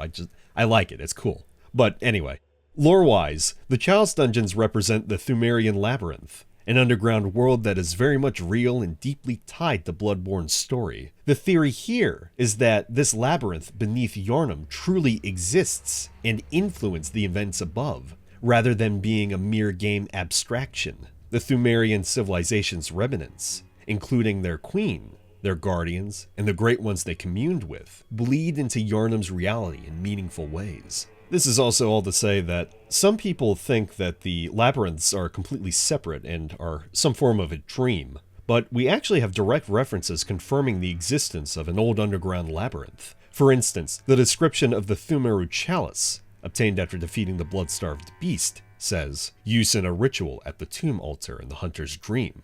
To break the seal of the old underground labyrinth, let the chalice reveal the tomb of the gods.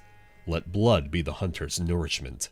This establishes that the chalices are keys to literal sealed tombs beneath Yharnam, specifically termed the Tomb of the Gods. The Pthumerians, as other item descriptions tell us, were an ancient race that resided in a labyrinthine underground, and served as guardians of the slumbering Great Ones. In fact, Queen Yharnam, the Pthumerian queen, is encountered in both the Chalice Dungeons and, notably, in the main story at the Moonside Lake after Rom's defeat. Her presence in the waking world strongly links the subterranean lore to the surface events. It indicates that what happens in the dungeons is not just parallel gameplay, it's part of the same reality. Yharnam is both a literal person, or specter, and symbolic of the old blood lineage that courses into modern Yharnam. The Chalice Dungeons themselves contain many lore clues, in fact. Altar descriptions, enemy types, and boss encounters. They're inhabited by Pthumerian descendants, such as elders and Yharnam herself. The very fact that you can fight Queen Yharnam in a Chalice Dungeon,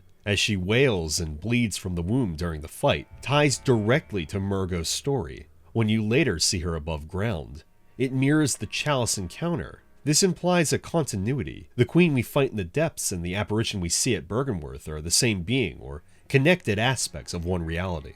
So the labyrinth beneath isn't just a side quest, it's the stage upon which pivotal chapters of Bloodborne's backstory occurred. Moreover, several key items used in the main storyline were likely retrieved from this labyrinth. For example, the Healing Church discovered the old blood in the Tomb of the Gods deep underground. There's an altar in the main game in Cathedral Ward's Grand Cathedral called the Tomb of Oedon, where Lawrence and the early church scholars apparently first encountered the blood of a Great One.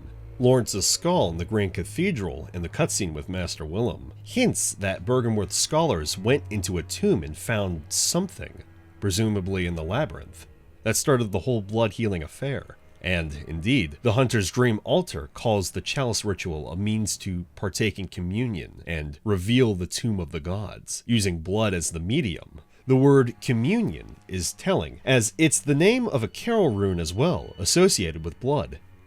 It suggests that diving into the labyrinth is akin to communing with the old gods. The Healing Church's very name and motives revolve around communion with divine blood, after all. The structure of the chalice dungeons themselves can be viewed as ritual spaces rather than literal architecture, which helps reconcile gameplay and lore.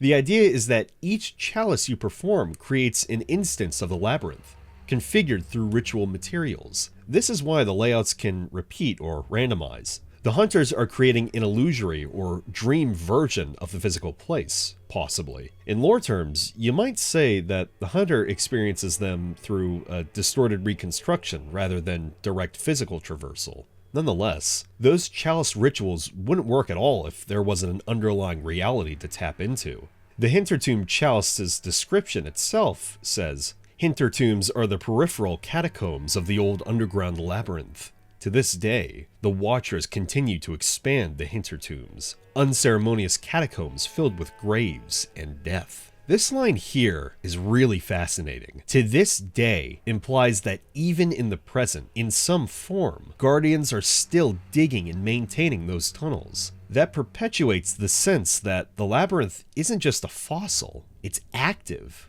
if stagnant in reality. The Watchers are presumably still mindlessly patrolling and building in the darkness below, even as the surface world carries on. So again, why is the labyrinth so important then?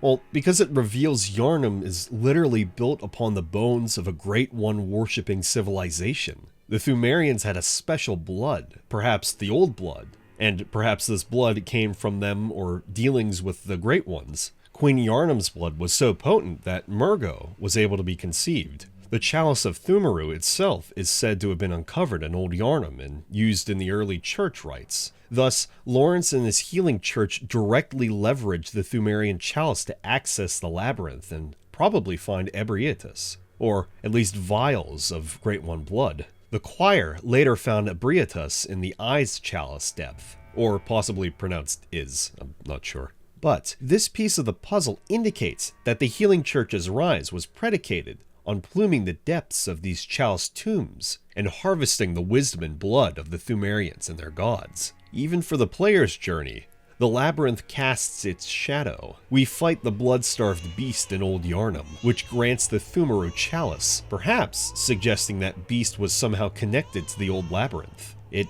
could even be speculated it was a descendant of a Pthumerian or something left to guard a chalice. Or that's maybe simply where the beast was just left at or escaped to. After all, we find another blood-starved beast in a cathedral just before this area. However, they're hung up and clearly dead. So just other forms of speculation anyway. Also worth noting is that when we defeat Rom, we're teleported to Yahar Ghul, which is a place where Mensis scholars have been conducting rituals, likely using chalice materials. Finally, consider the aesthetic and enemies. The Bell Maidens that summon demons Yahar Ghul also show up in deeper chalice layers. There's also the silver beasts that are found in the Nightmare, as well as chalice dungeons. And, of course, there's also Queen Yharnam, who appears in the final chalice dungeon, and in Byrgenwerth. These overlaps reinforce that the surface and the underground are intimately linked in some way. Yharnam is essentially built on a graveyard of gods, and those old powers seep upward, affecting the present. It's not a stretch to say the Scourge of Beasts itself may have arisen from meddling with Pthumerian blood and minerals from below. The theory encapsulates that the old underground labyrinth is physically real and a key part of the world's history. It's not just a metaphor or a gameplay-only area. So, by understanding this, we realize that when we delve into a chalice dungeon, we're walking the same halls that Master Willem and Lawrence once did when they first partook in communion. The Pthumerians may be gone, but their queen lingers. Their undead giants and watchers remain at post. And their legacy of blood and contact with Great Ones directly gave birth to the nightmare unfolding above. Yharnam's citizens, unknowingly living atop this cursed heritage, literally suffer from the consequences: beasthood, madness, and visitations from cosmic forces. In essence, the nightmare of Bloodborne grows from the deep roots in that labyrinth. It's the foundation of the hunter's bad dream, the dark underbelly of the city. So, the next time you light a lantern in a chalice dungeon, remember this. This isn't just a random dungeon dive. It's an expedition into Yharnam's deepest truth and past, one that continues to shape its bloody present. The Orphan of Kos is a nightmare manifestation. In the Old Hunters DLC, we confront one of Bloodborne's most harrowing bosses, the Orphan of Kos. Found at the strand of the fishing hamlet, the orphan emerges from the rotting corpse of its mother, Kos, and engages the hunter in a furious battle. I mean, name me even one hunter that doesn't have some level of PTSD from those screams. It's a great fight. However, though, things get truly intriguing after you slay the orphan's physical form. Instead of immediately declaring victory, the game shows a strange black phantom rising above Kos's body. Only when you strike down this phantom and it dissipates does the message, "Nightmare Slain," appear, and the ocean's violent turmoil calms.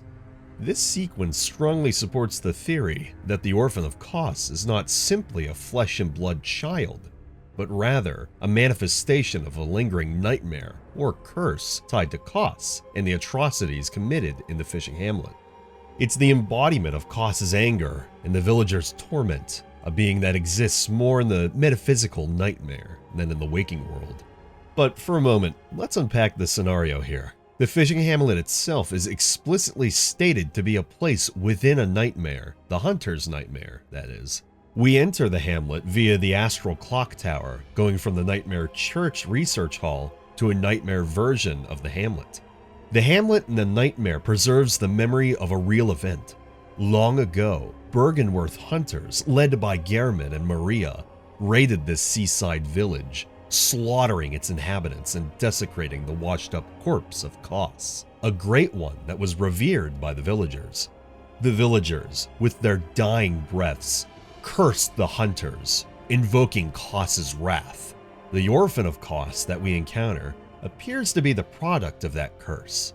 In other words, it's the vengeance of Kos in the villagers given form in the nightmare. When you arrive at the beach, Kos's gigantic deceased body is there, a husk. From it is born the orphan, but notably, the orphan looks like a withered, emaciated humanoid rather than a typical infant great one. It howls not like a baby, but with a rasping shriek of anger. It immediately attacks with aggression. It wields its placenta as a grotesque weapon, using it to spew lightning and acidic blood.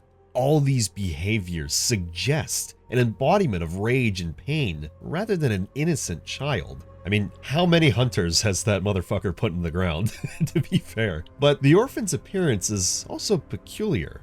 It resembles an adult human male in some ways. Some have even speculated it shares facial semblance to Gehrman or a hunter, implying it might be imitating or reflecting those who harmed it.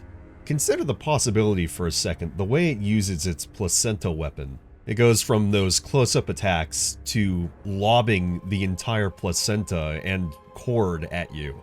It's something truly only that could come from Bloodborne. It's very unique, and man, I still wish we got that as some sort of trick weapon. But perhaps it took a form that symbolizes both the child Kos lost and the hunters that wronged them, a kind of hybrid victim and victimizer. The crucial moment is the boss fight's end. Upon depleting the orphan's health bar, the orphan doesn't just die normally, it lets out a final screech that echoes and seemingly stirs the very cosmos. Then its spirit, a black-winged mass of darkness, erupts upward and hovers over Kos's corpse. The spirit doesn't attack, it hangs there as if tethered to the remains of Kos. Hitting it dissolves it into mist. Only now do we get Nightmare Slain. The sky, once stormy with rolling black clouds and endless lightning, falls silent and calm. However, this wasn't enough to kill the orphan. The orphan itself was an avatar or shell. The true source of the nightmare's curse was that black spirit attached to Kos's corpse. Likely the consciousness or soul of the orphan, or Kos, lingering due to the injustice done, So, by dispelling that spirit, the hunter has lifted the Hamlet's curse. The doll even remarks later that Gehrman is sleeping soundly now, implying that some heavy burden was lifted with Koss's vengeance settled. Thus, the orphan we fight is best understood as a nightmare manifestation rather than a living child. Koss was already dead. The orphan was not alive in the waking world at all. If it had been a physical being, one would wonder how it survived from that old massacre to the present. Instead, everything points to it being born in the nightmare to make the guilty hunter suffer eternally. Though the way it sobs at the beginning of the fight, one could say that it's suffering as well. This cursed spirit forced to play this role. But as stated, the old hunters, the ones trapped in a nightmare, are indeed suffering in that hell until you, the player, comes and releases them by ending the nightmare. The item Eye of a Blood-Drunk Hunter describes that those who succumb to the blood are dragged into the nightmare, where they will wander forever. So who drags them in? Likely it could be Koss or the Curse of Koss. So it's poetic that the final boss of that nightmare is Koss's orphan, ensuring none can escape its wrath until a hunter manages to defeat it. Interestingly, after the orphan's spirit fades, you hear a voice that whispers, Sweet child of Koss, return to the ocean, a bottomless curse, a bottomless sea, accepting of all that there is and can be. This seems to be the fishing Hamlet priest or an elder speaking perhaps from beyond, as if performing a rite. It implies the orphan, the sweet child of Koss, has been returned to its mother's embrace, the ocean. And with that, the curse ends. The ocean accepts all. It's a final requiem, reinforcing that the orphan's presence was an unnatural, cursed thing tethered by tragedy, now finally laid to rest. This also fits with Bloodborne's general pattern that nightmares create physical manifestations of emotions or consciousness. In the main game, Murgo's wet nurse guarded Murgo. Murgo is never seen, possibly because Murgo is a formless consciousness or just an infant's cry, a concept of a Great One child. Killing the wet nurse ends Murgo's nightmare. It says nightmare slain. In the DLC, Koss is dead in reality, but her consciousness or will lived on enough to birth the orphan in the nightmare. And in a way, it parallels Murgo. Murgo is an unseen baby whose influence is the nightmare. Orphan is a very seen and heard baby whose influence is also the nightmare. Both are Great One offspring causing nightmares after their deaths. As it is, Bloodborne consistently blurs the line between literal and figurative existence. The orphan is Koss's wrath incarnate, a nightmare being that needed to be pacified. Community interpretations bolster this as well. Many see the orphan as akin to an onryo, a vengeful spirit from Japanese lore, which arises from a person, or in this case a god, who died violently or was wronged. Koss was essentially a deity figure murdered by humans. Her orphan is the revenant seeking retribution. Notably, when we defeat the orphan, we're effectively righting the wrong from the past. We do what Gehrman and Maria could not, offer peace to Koss's spirit by freeing its child. The sky clearing up also symbolizes Koss's spirit being appeased. It's also worth noting the design choices. The orphan's second phase, after it mutates mid-fight, has it hurling literal lightning bolts and raining down devastation, almost like invoking the power of a stormy sea with the wrath of a god. But when it dies, the storm stops. This dramatizes that the nightmare's physical chaos was tied to the orphan's emotional state. Another intriguing bit is that the orphan's appearance might reflect hunters, as I mentioned before. Some theorists propose that the orphan looks like a mashup of various hunter features because it's a nightmare echo of all the hunter's guilt as well. It's as if every hunter who died in the Hamlet or was part of the sin contributed to the curse's shape. This is speculative, of course, but the orphan's very human-like qualities, screaming like a man in agony and using tools like a weapon, could be deliberate to make it a mirror to humanity rather than purely alien. So, treating the Orphan of Koss as a nightmare manifestation, the physical form of a curse and a sorrow, is the interpretation that best fits its evidence. Its battle isn't just a fight, it's an exorcism of a lingering anguish from a historical atrocity. By defeating it, you aren't killing a baby in the conventional sense. What you're doing is dispelling the black cloud of grief and anger that hung over the hunter's nightmare. Nightmare slain, instead of the usual prey slaughtered, is a very intentional phrasing here. It confirms you didn't just hunt a beast, you put an entire nightmare to rest. The Orphan of Kos thus stands as one of the most poignant examples of Bloodborne's theme. Great suffering begets curses and nightmares, and those nightmares can take on lives of their own until brave hunters, perhaps seeking redemption, finally cut them loose. The Hunter's Dream and the Moon Presence, a cursed pact.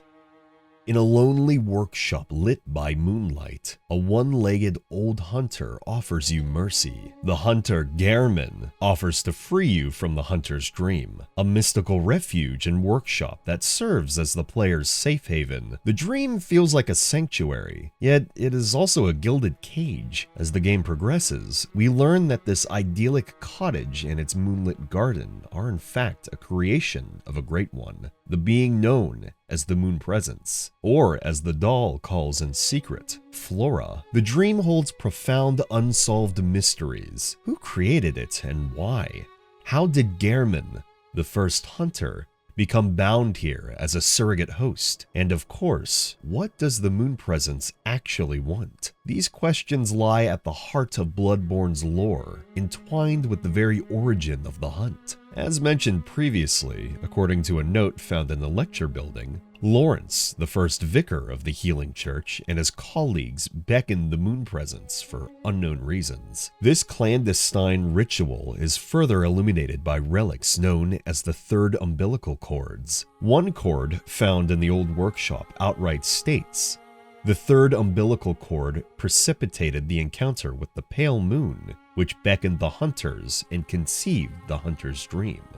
In other words, the hunter's dream was born from a pact with the Moon Presence, using the umbilical cord of a Great One as a conduit. Lawrence and his associates seemingly reached out to this Great One, perhaps as a last resort to contain the beastly plague they had unleashed with the Old Blood. But what they received was a mixed blessing. The Moon Presence created the dream, a pocket dimension where hunters could awaken repeatedly after death. But in exchange, Gehrman was taken captive as the Moon Presence's host, or caretaker for the dream, and the hunters found within. Thus, this Great One bound Gehrman to an endless duty, guiding hunters and slaying them when the hunt's night was over, only for the cycle to repeat with a new hunter. The Moon Presence itself remains one of Bloodborne's greatest enigmas. Physically, it's an eerie amalgam of bone and sinew, its body writhing, its head writhing with tentacles. Clearly alien in design, at least compared to the usual human or beast we see throughout Yharnam. But its intentions are completely shrouded. One tantalizing note found in the nightmare speaks to its possible agenda: hunt the Great Ones.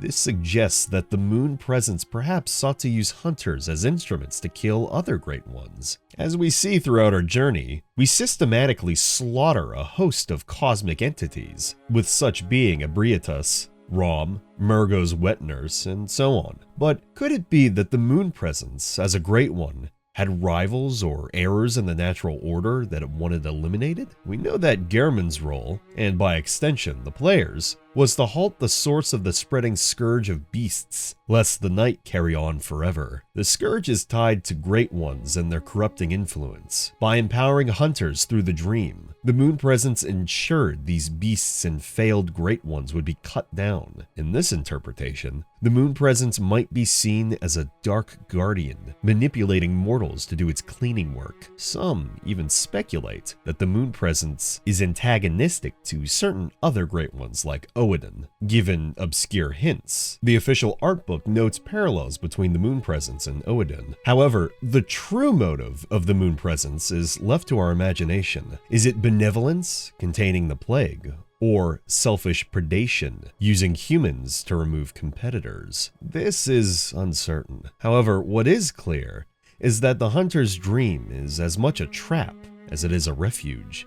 Gehrman, once a great hunter and founder of the workshop, is now a broken old man longing for sunrise, for death. and release. He urges the player to accept being slain by him as a mercy, so that the nightmare will end, at least until the next hunter is chosen. And if the player submits, Gehrman will behead them, and they'll awaken back in the real world at dawn, forgetful, as if the nightmare were just a bad dream. The hunt goes on elsewhere, implying another hunter will pick up the blade. However, if instead the player resists and defeats Gehrman, the moon presence itself descends from the sky, an infernal patron coming to claim its hunter. In a normal playthrough, the moon presence subdues the player and binds them in Gehrman's place, even apparently giving them a peg leg for some reason, thus becoming a new tender of the dream, trapped just as Gehrman was. This ending is chilling, of course. The player becomes the new prisoner of the workshop, bound to a wheelchair as the cycle continues. However,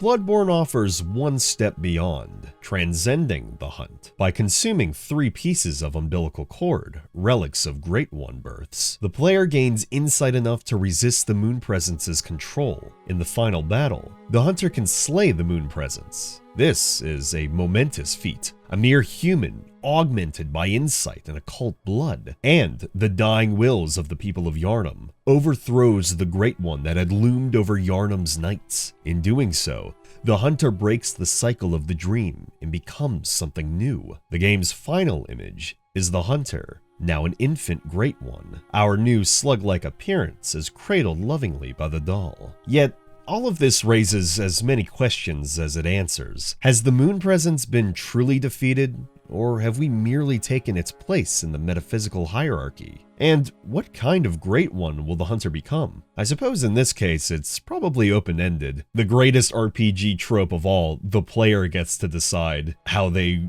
rule as a Great One, so to speak. But even the doll's gentle care of our new being suggests hope, as if the newborn Great One might become an innocent one. In any case, the hunter's dream and its moon presence master illustrate a beautiful paradox at Bloodborne's core. Salvation attained through the very horror that initiated the nightmare. The dream was a deal with the devil, but in mastering it and slaying its host, a hunter can rewrite fate. The exact nature of the moon presence's pact, why Lawrence sought it, and what terms were struck, remains one of Bloodborne's biggest unsolved lore gaps. We have some small pieces, but not the full picture. What we do know is that the moon presence is the nocturnal lord of the hunt, and until someone was strong enough to stand up to it, the hunt would repeat without end. The hunter's dream stands as a reminder that even the gods of this world have agendas, and using their power comes at a price.